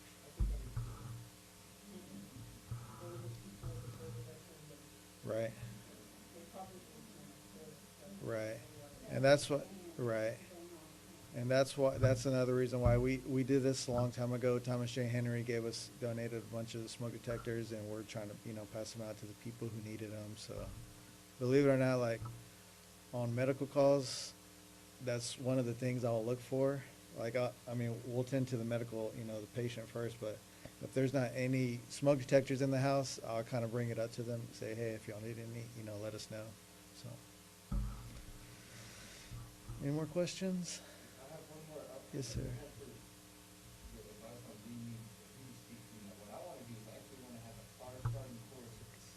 I remember, yeah, me and you were talking actually about it. Yes, about that. Will that someone contact with you, you look into that? Yes, sir. More details? Yeah, I could do that. And what exactly were you, Well, you know what it used to be called the Aransas Pass Central. yes, yes, Now, yes. I'm taking over the outdoor aspect, the fishing portion of that show, is plumbing, Mhm. string, and I do wanna have seminars, and then fire starting is one of the survival type outdoor seminars that I wanna have. Fire starting, okay. And it is, you know, taught by a certified instructor, and, you know, I just wanna try to get the things control, you know, conditions that I would like to have. You could actually, like, we'll probably be glad to help with that if, you know, I want something to get with. okay. So this Um, will be the first year that this evolves into, from a gun show into the outdoor show. So I'm trying to bring different things. Do you know what exactly you would want to do about that fire starting? Like what kind of stuff you want to do with the kids with that? Oh, yeah, the three basics, you know, ignition, fuel, Okay. you know, everything. How to start it, I mean, you know. And of course, I would have, my biggest thing, what I'm looking for y'all to do is basically have the fire control. Right. I got a guy that's gonna come in and he's gonna, you know, teach whoever wants to get this floor hot, start the fire with everything. You know, Right. Wrap it up, no matches, everything. Okay. Well, we could probably even talk to the kids about like fire prevention if something happens with them, you know. Well, you know the age range on the kids? Yeah, it's for, at this event, it's gonna be all ages. All ages? Okay. But I definitely do wanna get into the age group. Okay. Youth gun and go with 8 years old. Okay, perfect. Do you know when that's gonna be? April 16, 17, June, whenever the gun show comes back into town. You're gonna be doing it at the same time? Okay. Awesome. Is that evening? I'll get your number, Hector, and Yeah, I don't want you to bring it all right, appreciate it. Anything else? Yes, Yeah, ma'am. awesome. Yes, ma'am. Yes, ma'am. Congratulations on your promotion, correct? How long have you been? Captain, it was when our old chief, started, Chief Cox. I don't know if y'all know Chief Cox. There's a lot of moving around stuff. That's when I think our assistant chief got promoted to his position. So back during like Harvey, right before Harvey, a few years now. I live in Ingleside. Yes, ma'am. Pretty close. I don't live here in Aransas, no, ma'am. I live right off Avenue Way, pretty close, so I could throw a rock into Aransas. So, yes, ma'am. Yeah, we live here 2 days, pretty much. We're actually here. We do 48.96, so we came on this morning and we get off Sunday morning. Thank you, Mother Man. Yes, sir. Yes, sir.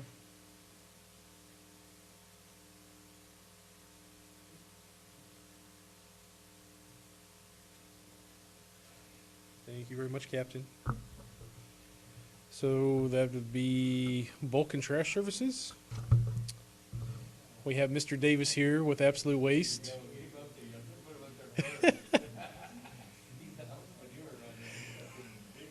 Did you want to talk, or did you want me to kind of, or it's up to you, sir. Or, come on up. Come on up. And I am making notes of high concerns that you guys have. So that's definitely, it is a concern. I'm sorry, ma'am? Absolutely, yeah. Absolutely. So this is Mr. Davis. I work very closely with Mr. Davis.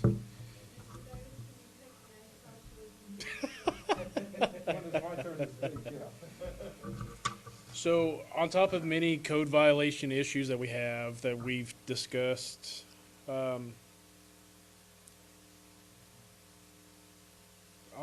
get it for you. I'll get it. Thanks, sir. This is also a very big concern as well. A lot of our residents, they're not aware of the proper time to place brush out or bulky items. Sometimes they mix it in together. One part of our job is to go and educate the residents once we see it. Mr. Davis is really good about sending me an email text with a picture of an issue. He's very, he wants this town cleaner, I think, than anybody I know. And he provides a great service.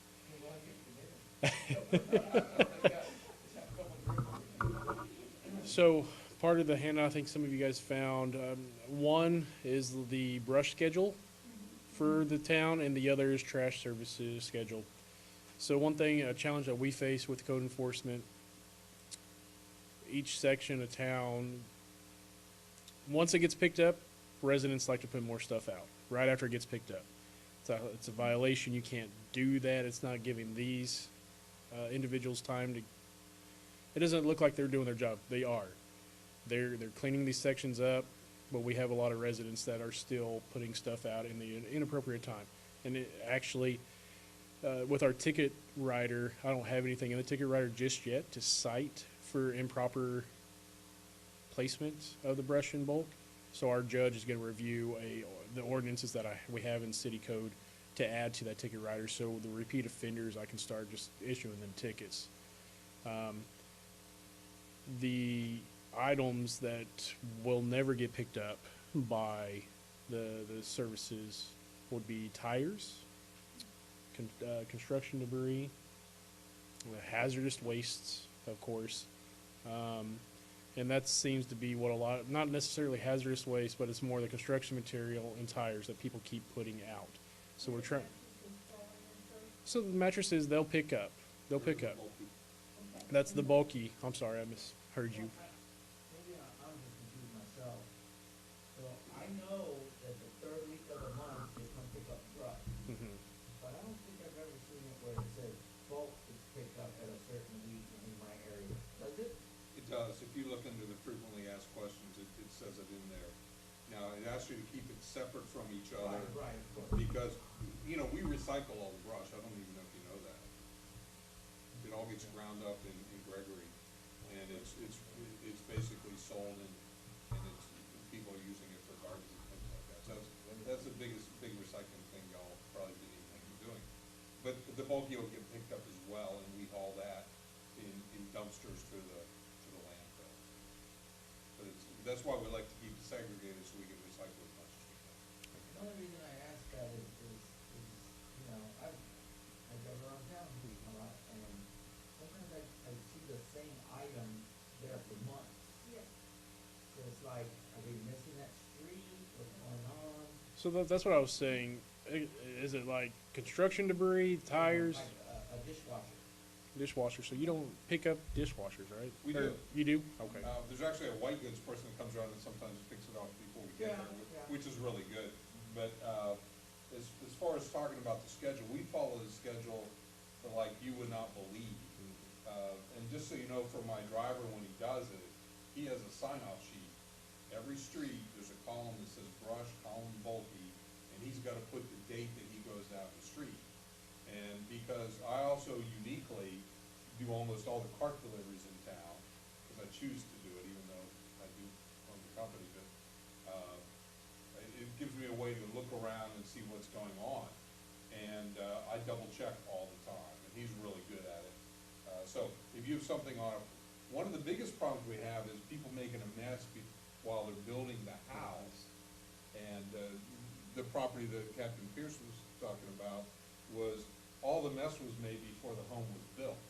And really, the city's responsibility and my responsibility is when the house is constructed, and they have utilities, and they say, okay, deliver the cart, and then boom, we're on. We got 15 cubic yards of brush a month, and whatever bulky they put out. But until we deliver that cart, the city nor us has a responsibility to service them at that point. So that was what was unique about that part. And then they normally have a lot for us when we get started on it. And that's But as far as if you ever find anything, just call our office.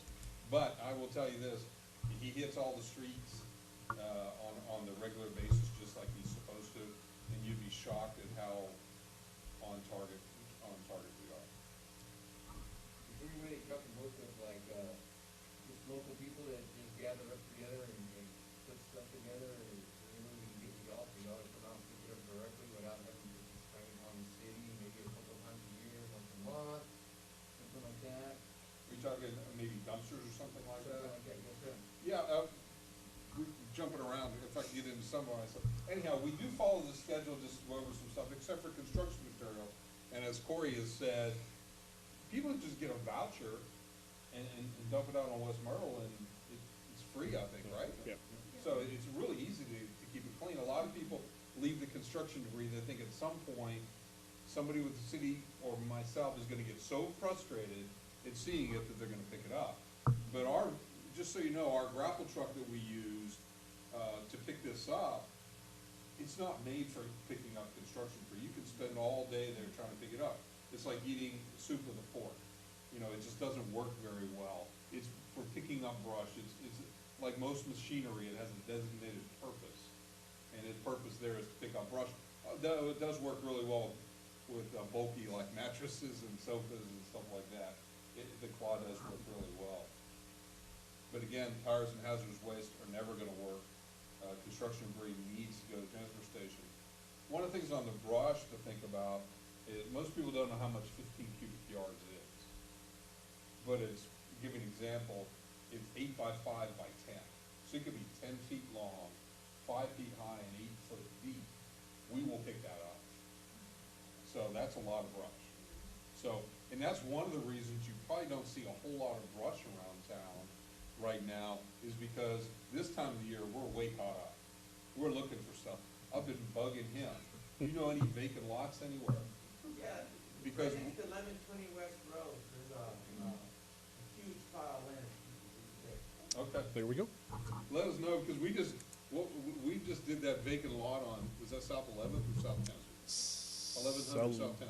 Yeah, South 10th, yes. It was a vacant lot and worked with, Sid came over with Public Works personnel, they cut things up, and this was probably a half-acre property that was just horrible, but it's all picked up. Again, we look for brush this time of the year, but that's a lot of brush that we're able to pick up, and a lot of bulky. And I think people have gotten a lot better. Corey made the point, when my first driver started here, he hated working on it because and he had to just not even look in his rearview mirrors. Because when he would go down the street, and behind him, people were putting stuff out. And part of it was the previous provider did such a poor job, I don't think people knew when they were coming, or whether they were coming, and if they picked up anything when they came. And so we inherited that, so things have gotten so much better. I can't tell you. It still happens from time to time, kind of like at the ice cream truck. You hear the ice cream truck, by the time you get out there, you know, it's already gone, but, you know, you'll put it out anyway, thinking maybe they'll double back. But we're really disciplined. It looks like I'm in the military the way I do my brush guys, because they have to sign off, and that's them promising me that they did it. And they know I'll check them. But we don't go down the streets 2 and 3 and 4 times during the week. We go down and we pick them up, and we get done and we move on to something else. So, but, you know, Corey made a point, and he really wasn't exaggerating. I care as much about how the city looks than the residents. I'm very passionate about it. You know, it's something I really look forward to. And we do cleanups, and we can do small cleanups. We do the cleaning up on the Stedman Island. We donate a container for that. There are a lot of dumpsters that we don't utilize per year as part of the contract, that if the city wanted to, and I'm not putting it out on them, I can't do that. But if they wanna say, hey, a dumpster here, a dumpster there, because I like the surgical approach to construction material and things like that. Get a dumpster out there, drop it off on a Friday, pick it up on a Monday, get it out of there. Because otherwise, if you leave it out there, of course, here come the tires and things like that. So you actually have a budget of dumpsters that you put out in the city per year that may not get dumped into? The contract, has a lot of them in it, so, you know, it's tough to utilize, there's not that much material in this town really to fill up those number of dumpsters, so, but we've done it with houses. If they've knocked something down, there was one on North McCampbell, North McCampbell, they used a couple, what's that? Maybe we need to drive around together. We can. We don't have enough debris to load up these dumpsters that are already contracted. In 1 hour, we had Yeah. a whole pickup truck over. Of construction material Yeah. Trash. from vacant lots? Road guy. on the road. Just- On the just road, keep it on the road. But yeah, we definitely want to definitely look into that, because if there is actually dumpsters that are not being, utilized, we can utilize them, yes, we definitely want to look into that. Yeah, it's just, the biggest problem really is getting the dumpsters loaded. Yeah. That tends to be the biggest Yeah, we'll problem. do that. So, yeah, anytime, whatever relationship, I obviously can't speak for the city, but I'll support the city however I can. So, whatever we can do, I'm ready to play. Vacant lots, we've been hitting vacant lots a lot lately. One of the great things about growth in this city, though, is there's less and less vacant lots. So as people are filling in, less of those kind of places are actually gonna be there for people to throw stuff. And the flats is not an area where we pick up stuff because there's not residences there, but, that's, but the other areas I think are getting better. Growth is helping to some extent as well. But construction debris is a real problem.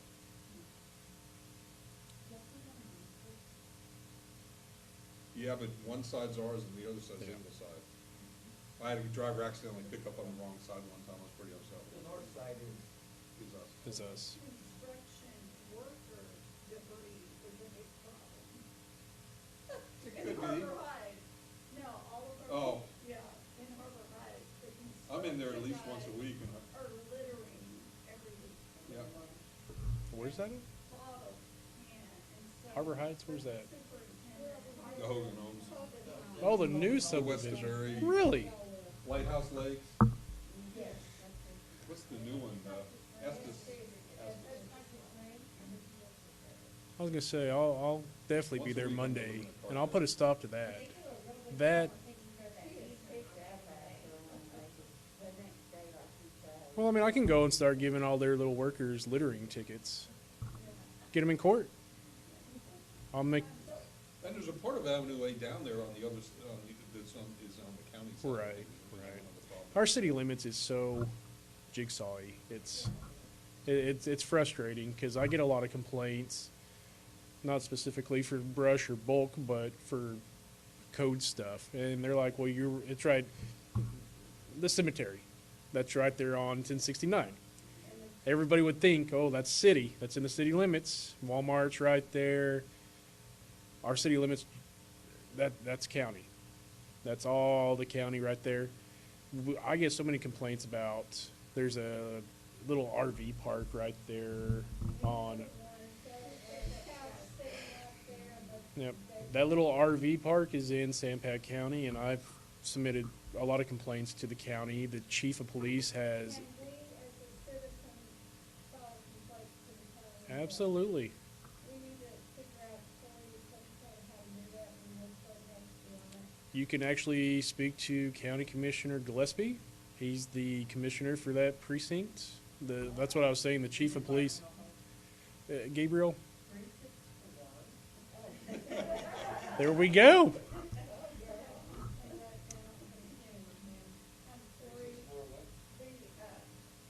What we see, we've been doing 3 months of trash pickup, is furniture. A lot, we'll give them the benefit of the doubt, they're not seeing this code. Did that go on the yellow flyer? That is on my to-do list, flyers. Mattresses, recliners, that is a huge problem. Mel Snyder, she's our water department supervisor, and she's big on wanting to get this stuff out. She's actually working really well with me on the inserts. She's the lady I go to for that stuff. So she's giving me other ideas. I've got council members giving me other ideas to put in that water bill. And not all the residents get an actual bill. There's some that do the paperless billing, but she can email it to them, and they'll get it in an email. So you're going to see some changes on how we're trying to educate, how each department wants to put education out there that we're going to try. I mean, we're going to try our best to educate the best we can by giving as much info out, and not overloading everybody. So we're going to, each month you're going to see something in the water bill. Well, we felt like this month. Right. The two things, Right, less is more. right. You know, kind of. So that's what we want. Mattresses and ditches, so if you get a good rain, it's gonna, you know, It's another violation. water, the ditches. Right, right.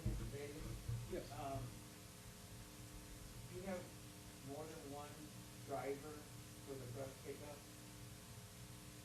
Normally it's the same driver, The same driver? especially this time of the year. Could you ask him to be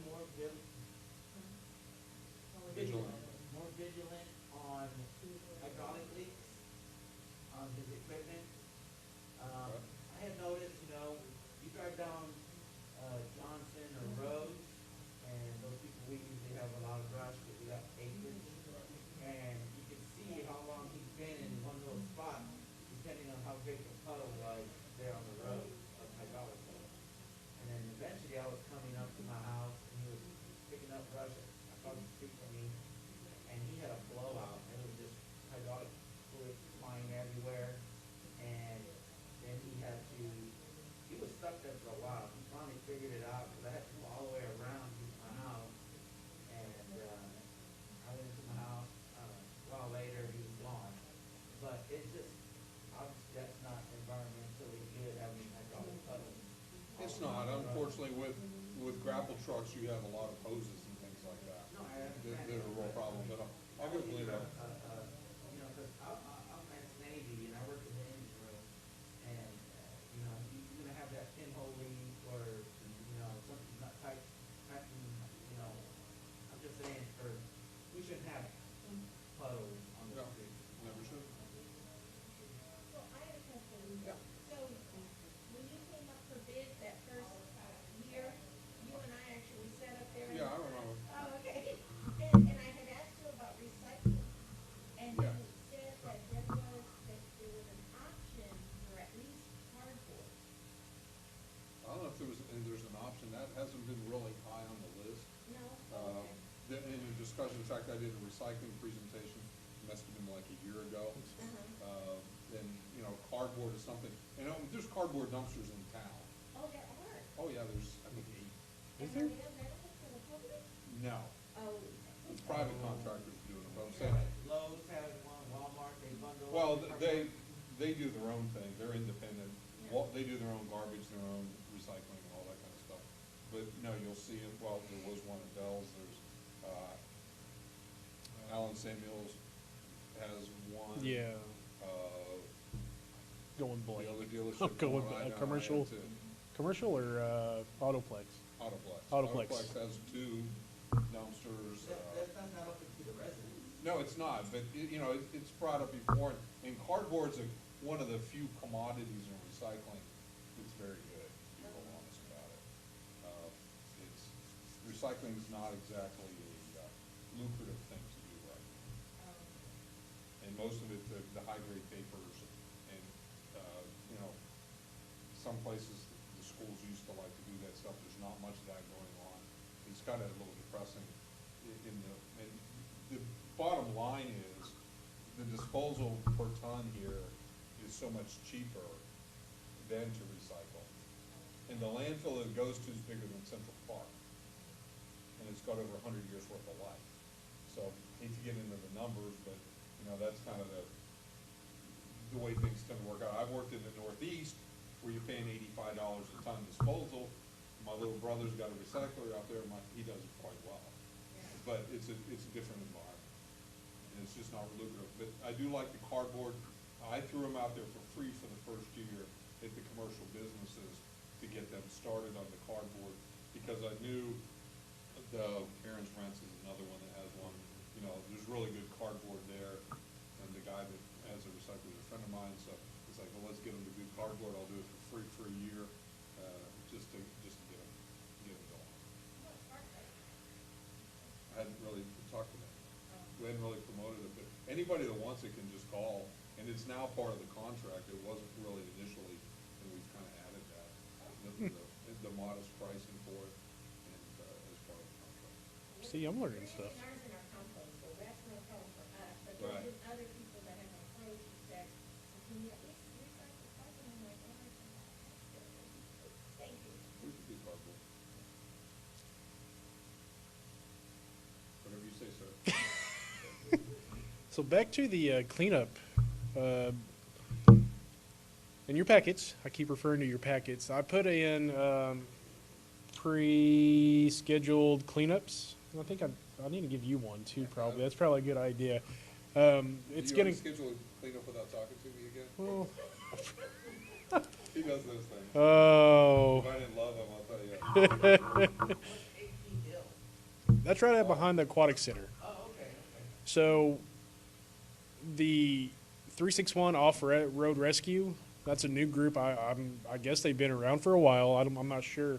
But they're going to do a cleanup out there on the 20th, I believe. And that is one of that's one of our hot spots for illegal dumping, and more power to them. They're wanting to do a cleanup. Major kudos to help out. That's what I was going to get to. That's going to come into your guys, and you guys are the Green Go AP. Clean Green. I just joined your thing today, your page. So, like I said, schedule cleanups, weather permitting, COVID preventing, yeah. As long as we got a green light for everything, those are the dates that I'm sticking to.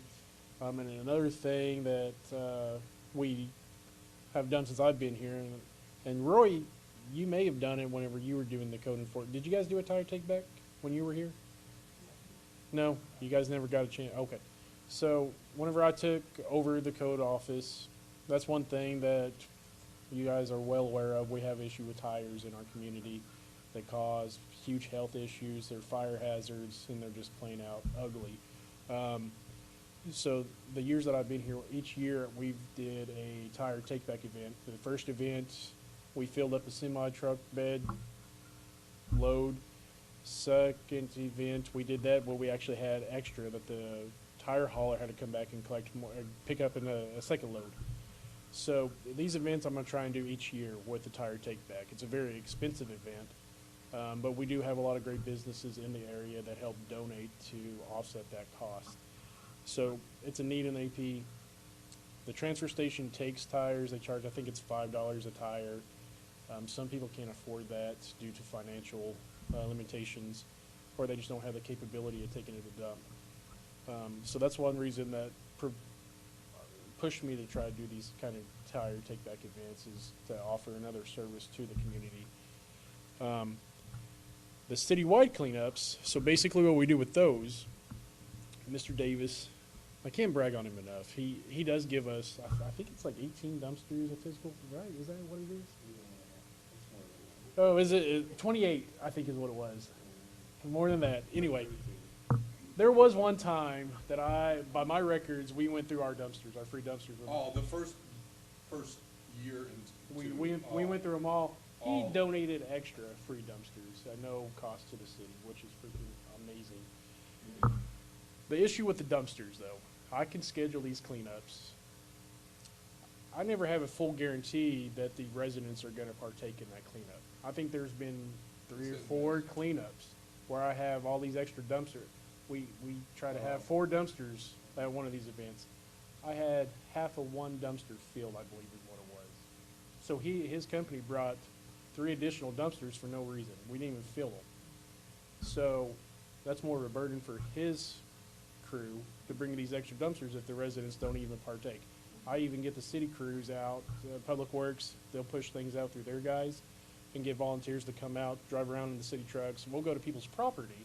All we ask the residents to do is to put the stuff out curbside.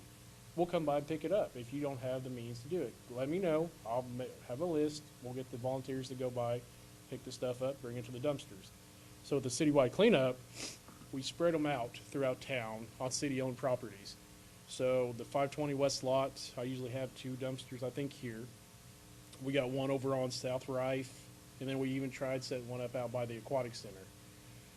So we have city crews there to help unload for the residents that don't have a way to unload it. If they need help, we have extra hands there. So that's the aspect of the citywide, is to target the whole city. So that's the issue with social media. Not everybody has access to social media. Some people don't know how to access it, or some just don't have it at all. So they're not being made aware. That's another reason I'm doing these inserts in the water bills. Trying to expand communication to the residents that don't necessarily have access to social media, even though that's what a lot of people use nowadays. So that's what I'm trying this year. Hopefully, we're gonna have bigger turnouts at our cleanups, and we'll fill all his dumpsters, all 38 of them. 32. See, I was close to 28. I knew it was up there after I said. I'm trying to get a few extra, so. I didn't want to be that honest. I knew it was quite a bit that you give us. And for those dumpsters, you just put anything in those? You don't take tires. No tires, no hazardous waste, but this is what the construction debris needs to go. Yeah. The big thing for me on the cleanups that are citywide is vacant lots and construction debris, as much as you can put in there. You don't need to bring the brush to it, you don't need to bring the sofas, because we'll get that on the normal route, but all the stuff that we're not picking up, or is on properties that we're not picking up on, that's the key to the cleanup. And that's why, we can look at 4 areas to put cans, or we can have them in 8 different areas. If we're getting, the closer we get the container to the debris, normally the better off we are, but as far as picking up. But we still need the people to load it. Right. That's the issue. Is that That's a challenge, because we can't spread out the city equipment throughout all of town. It's better to just have a couple locations for the city equipment, but if it's 3 blocks away, maybe it doesn't end up getting into the dumpster. We had 9 people who have a dumpster this past Saturday. So where can we just put trash when we're bringing once a month, we're just doing trash? so? Let me You get check. a transfer station? I checked with Fernando on that, and he never got back with me. I'll follow up on that. If it's something where I can get you guys vouchers for the stuff, I'm authorized to give so many vouchers out. Let me just ask, are you aware of the transfer station that's here?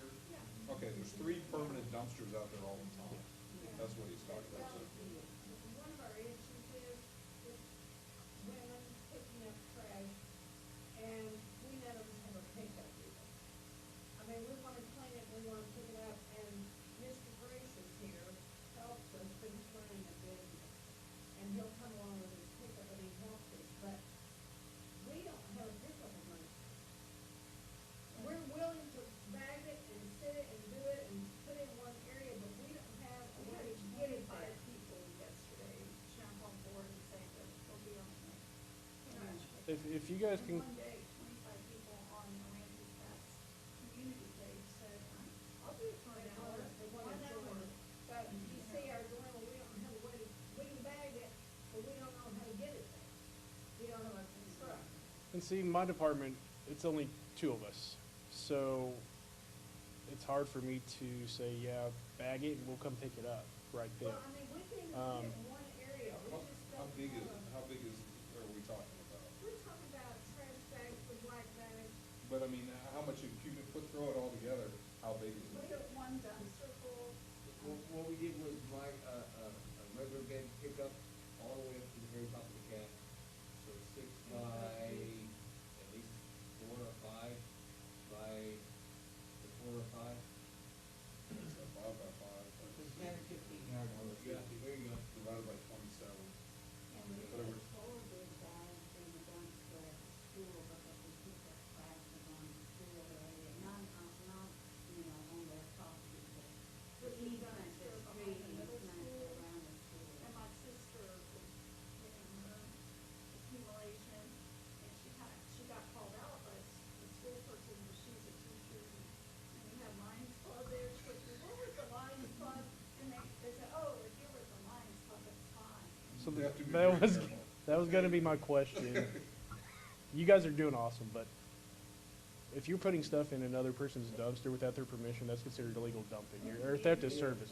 Well, that's what I'm saying. That's what I was going to ask is if you had the school's permission, because it could be a bigger issue. We got it. But I mean, when you do stuff like that, just make sure they're okay with it, because I don't want to see you guys get in trouble. The police department is awesome because they got the police officer that stopped us and. oh, he wondered if we were jumping, and we said, no, we're picking it up. So he's on it. They're out there watching when I'm not out. So Are you jumping? We said, no, we're working with sheriff gloves and our offices.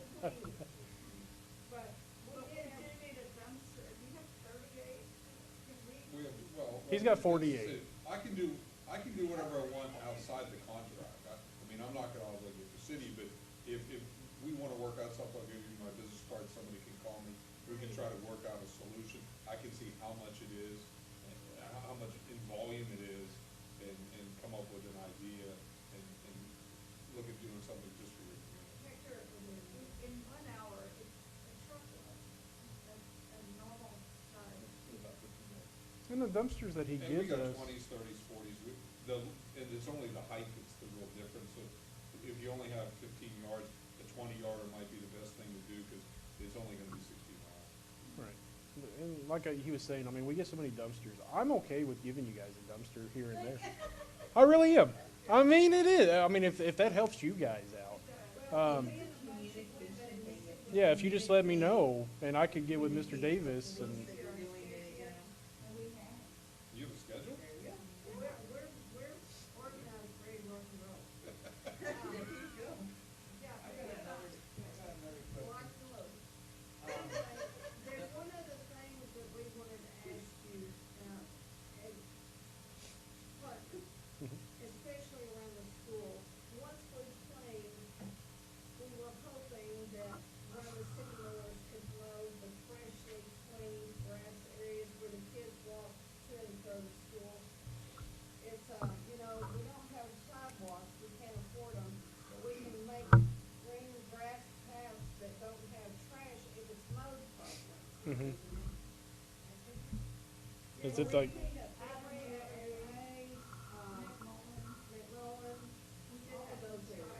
so with the easements, if that's what you were referring to, so our city ordinance, and I'm not passing the buck on anything, so our city ordinance ultimately states that that property owner has to mow up to the roadway. So if it's the school's property, and I'm not sure if the city does the easements there, I'd have to find out. On And the if- average grade between the new subdivision and the school, that's county. And then I on think the- we had that issue, didn't we? No. City.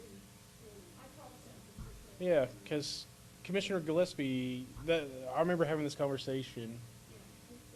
The Commissioner Gillespie is saying that that's city. Well, I've checked with Fernando and Sid, and they said that's county. So I don't know where, You get that for years. so, Years they'll do that.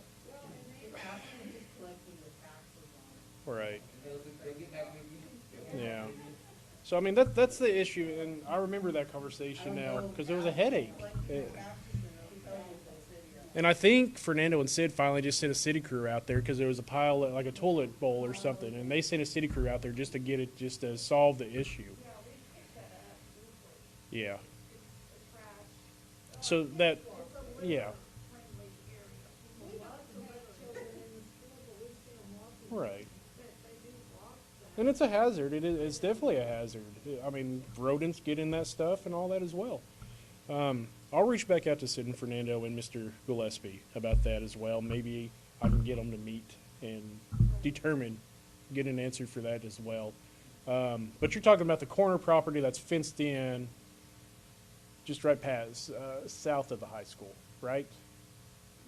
Okay, yeah, that is, the last I knew that was county. Aren't you That's, supposed to be putting a sidewalk there? they are, and I think they're waiting on some grant, is what Commissioner Gillespie told me. So there is a sidewalk that's gonna be put in there, because it's gonna go all the way down to the subdivision area where you guys live at. So that's phases. That's what I'm hearing. Don't quote me. I don't know. I'm not that high up. Okay. So that's what. I got you. I need all the help I can get. Trust me. I accept all the help I can get. Honestly. So minor compared to what we're just talking about, but in behalf of my sister who lives on Saunders, is there gonna be some kind of restriction that these folks leave their trash can out permanently and they walk their trash out? They do that in my neighborhood too. Oh, you just said one of my big pet peeves. Mm. Some of my pet peeves is, in some cities have developed like rules of conduct, where there's from X to X, your cart's allowed to be out at the curb. Otherwise it's not. Places like San Antonio, I think Corpus may have College Station. And I think that's the way it should be. Do I like seeing them out there all the time? No. Then it's like, gee, come run over by a car. Yeah, my sister's. It comes out of my pocket, to be real honest about it. You know, it happens all the time. When it rains, they fall over and wash them. She's had them fall over, float down the street. It's safety, it's cars. It's aesthetic too, let's be real honest. It looks better. When they're out on service day, it looks nice. And then when they're away, it looks nice too. Yeah. So this, That's not in city ordinances. But let me just tell you, the other thing about people just coming out and throwing it in there, City they're council. not bagging their garbage either. Go about getting city council up for that ordinance to be. Because you can't go out there and just throw it. There's a lot of people who use it like a kitchen garbage can. And they walk it out there and throw it in. And not that it ever has a windy day down here, never. it gets windy? Even when you're doing this with the truck, and there's papers on top, they'll blow around, and that's where some of it comes from. It's not hard. It's just laziness is what it is. And it's sad. So to answer your question, and like what Mr. Davis was saying, there are other communities that have an ordinance adopted. But to have that ordinance adopted, it has to get through our city council. So you would have to attend city council meetings, get put on the agenda to speak on behalf of that, and where they can vote on it. So ultimately, and that you brought that up, I've actually reviewed like College Station, College Town. That's actually where I went to one of the code enforcement classes, and we had College Station PD there, some officers there. That's their biggest thing they love writing tickets for the college kids, is they leave their trash cans out. And they have set times. And they've actually sent me an ordinance, a copy of the ordinance. So what I'm going to do, and I think I still got it, there's some ordinances I'm wanting added to our existing ordinances. So that's one of them that I've just got to get to council, and I'm going to review some other cities to compare their ordinances with each other and think what's best for our city. So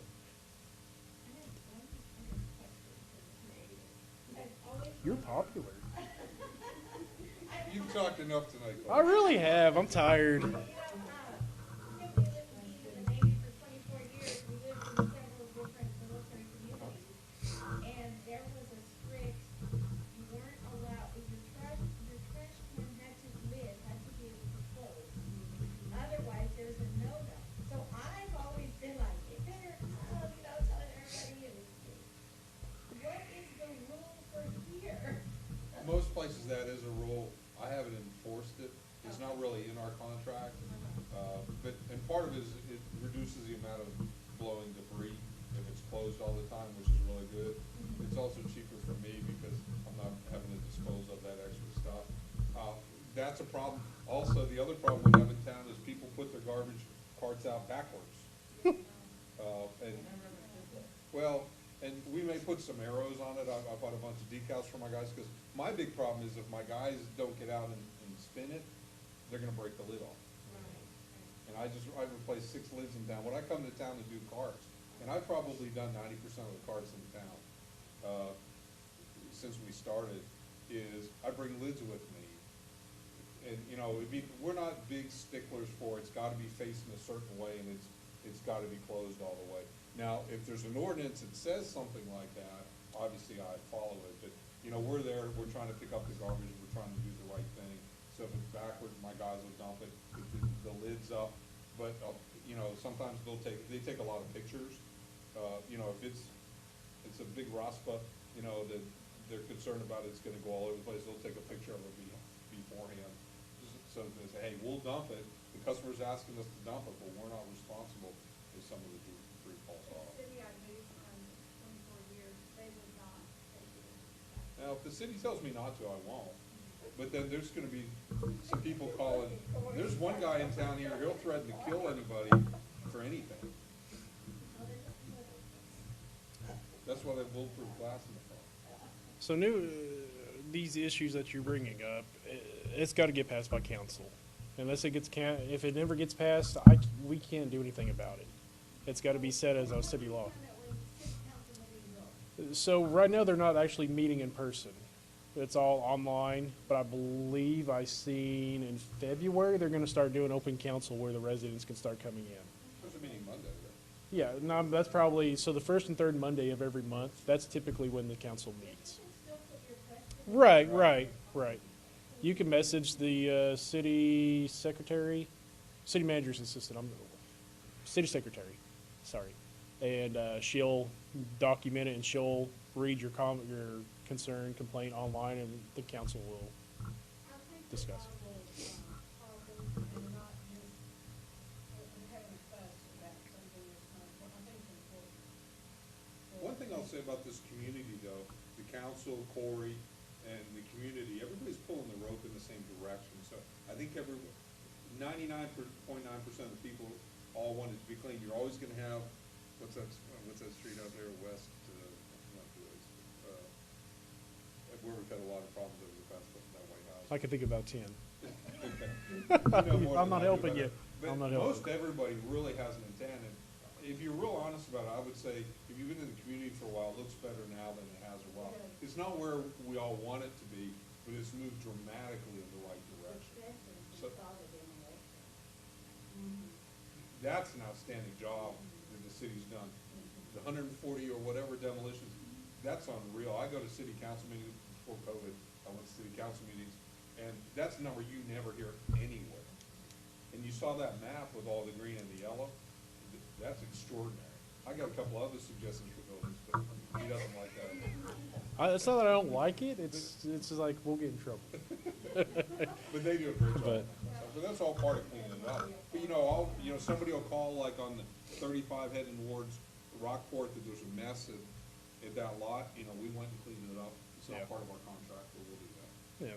We want the place to look good. His company, like he was saying, he hits vacant lots. That vacant lot property owner, they're not paying for that service. So he's going above and beyond by doing that kind of work. Who pays for the demolition of a building that doesn't have an owner? The owner- Like the owner can't we can't make contact or anything like that. So that's where I was going back with the lien process. We still have, it's a very long process whenever we're having issues. Our permit tech, she reviews multiple sites. She tries to do as much research as she can to find any kind of route with any property owner, any interested person of that property, bank, whatever. And whatever she finds, she sends them all the same notices. If we get nothing back, that's where the lien, with the city, we usually have to, if it's BBSA, we need their assistance on that, we'll bring it to them, and they can give us that order. 9 times out of 10, especially if we're not able to make contact with that owner, we need to go to a board to get approval from that board to do the demolition. Is it a city budget that is funded from? It's tax dollars that goes towards any of that. But then, if it goes that route, the city goes in there and knocks down that structure. We still send out notices saying you got X amount of time to pay. They don't pay, then we'll file with the counties. And whenever that new property owner buys it, or if they go to sell it, they'll have to pay that lien. It will come out of the sale proceeds to refurbish the money that we use for the tax. Or is that, Right. okay, that's. Eventually they get. Eventually, Sometimes it could it's be, quicker than others. yeah, it could be a year that property sells, or it could be another 30, 40 years before that property, but whenever it does, we'll get that money back.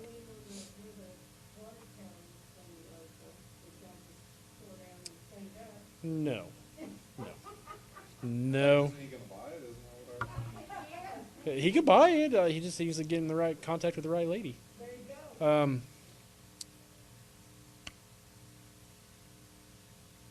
I, It's your trip, Bill. well, yeah, I'm trying to think, And we've done ride-alongs and stuff, we'll go through like zone 1 and all that kind of stuff. Look at the map information that's in there, it's really good, accurate stuff. The frequently asked questions are good, you may have additional questions as far as what the materials are, but, like I said, Mel Snyder's really, really involved with this kind of stuff too, so, and she gets involved in all the cleanup stuff. It's really a team effort, so, but really, as much citizen help as we can get, he can get, the better off we're all gonna be. Yeah. That's free labor. yeah, free labor is always good. And usually, I mean, if you guys come to our cleanups, the chief usually uses, he buys lunch. We usually all go out to the butter churn. We usually use that as a incentive, there you go, to get as many volunteers as we can, and I mean, you get a free meal out of it. And not only is it a free meal, but you did something good for the town to help out, so. What?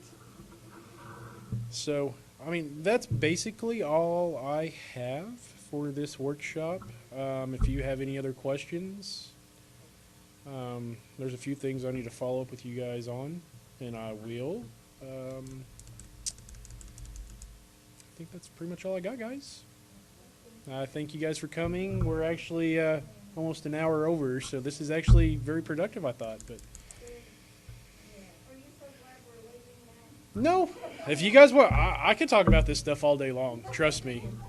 Oh, thank you. Appreciate it. And thank you for the information. Thank you, guys.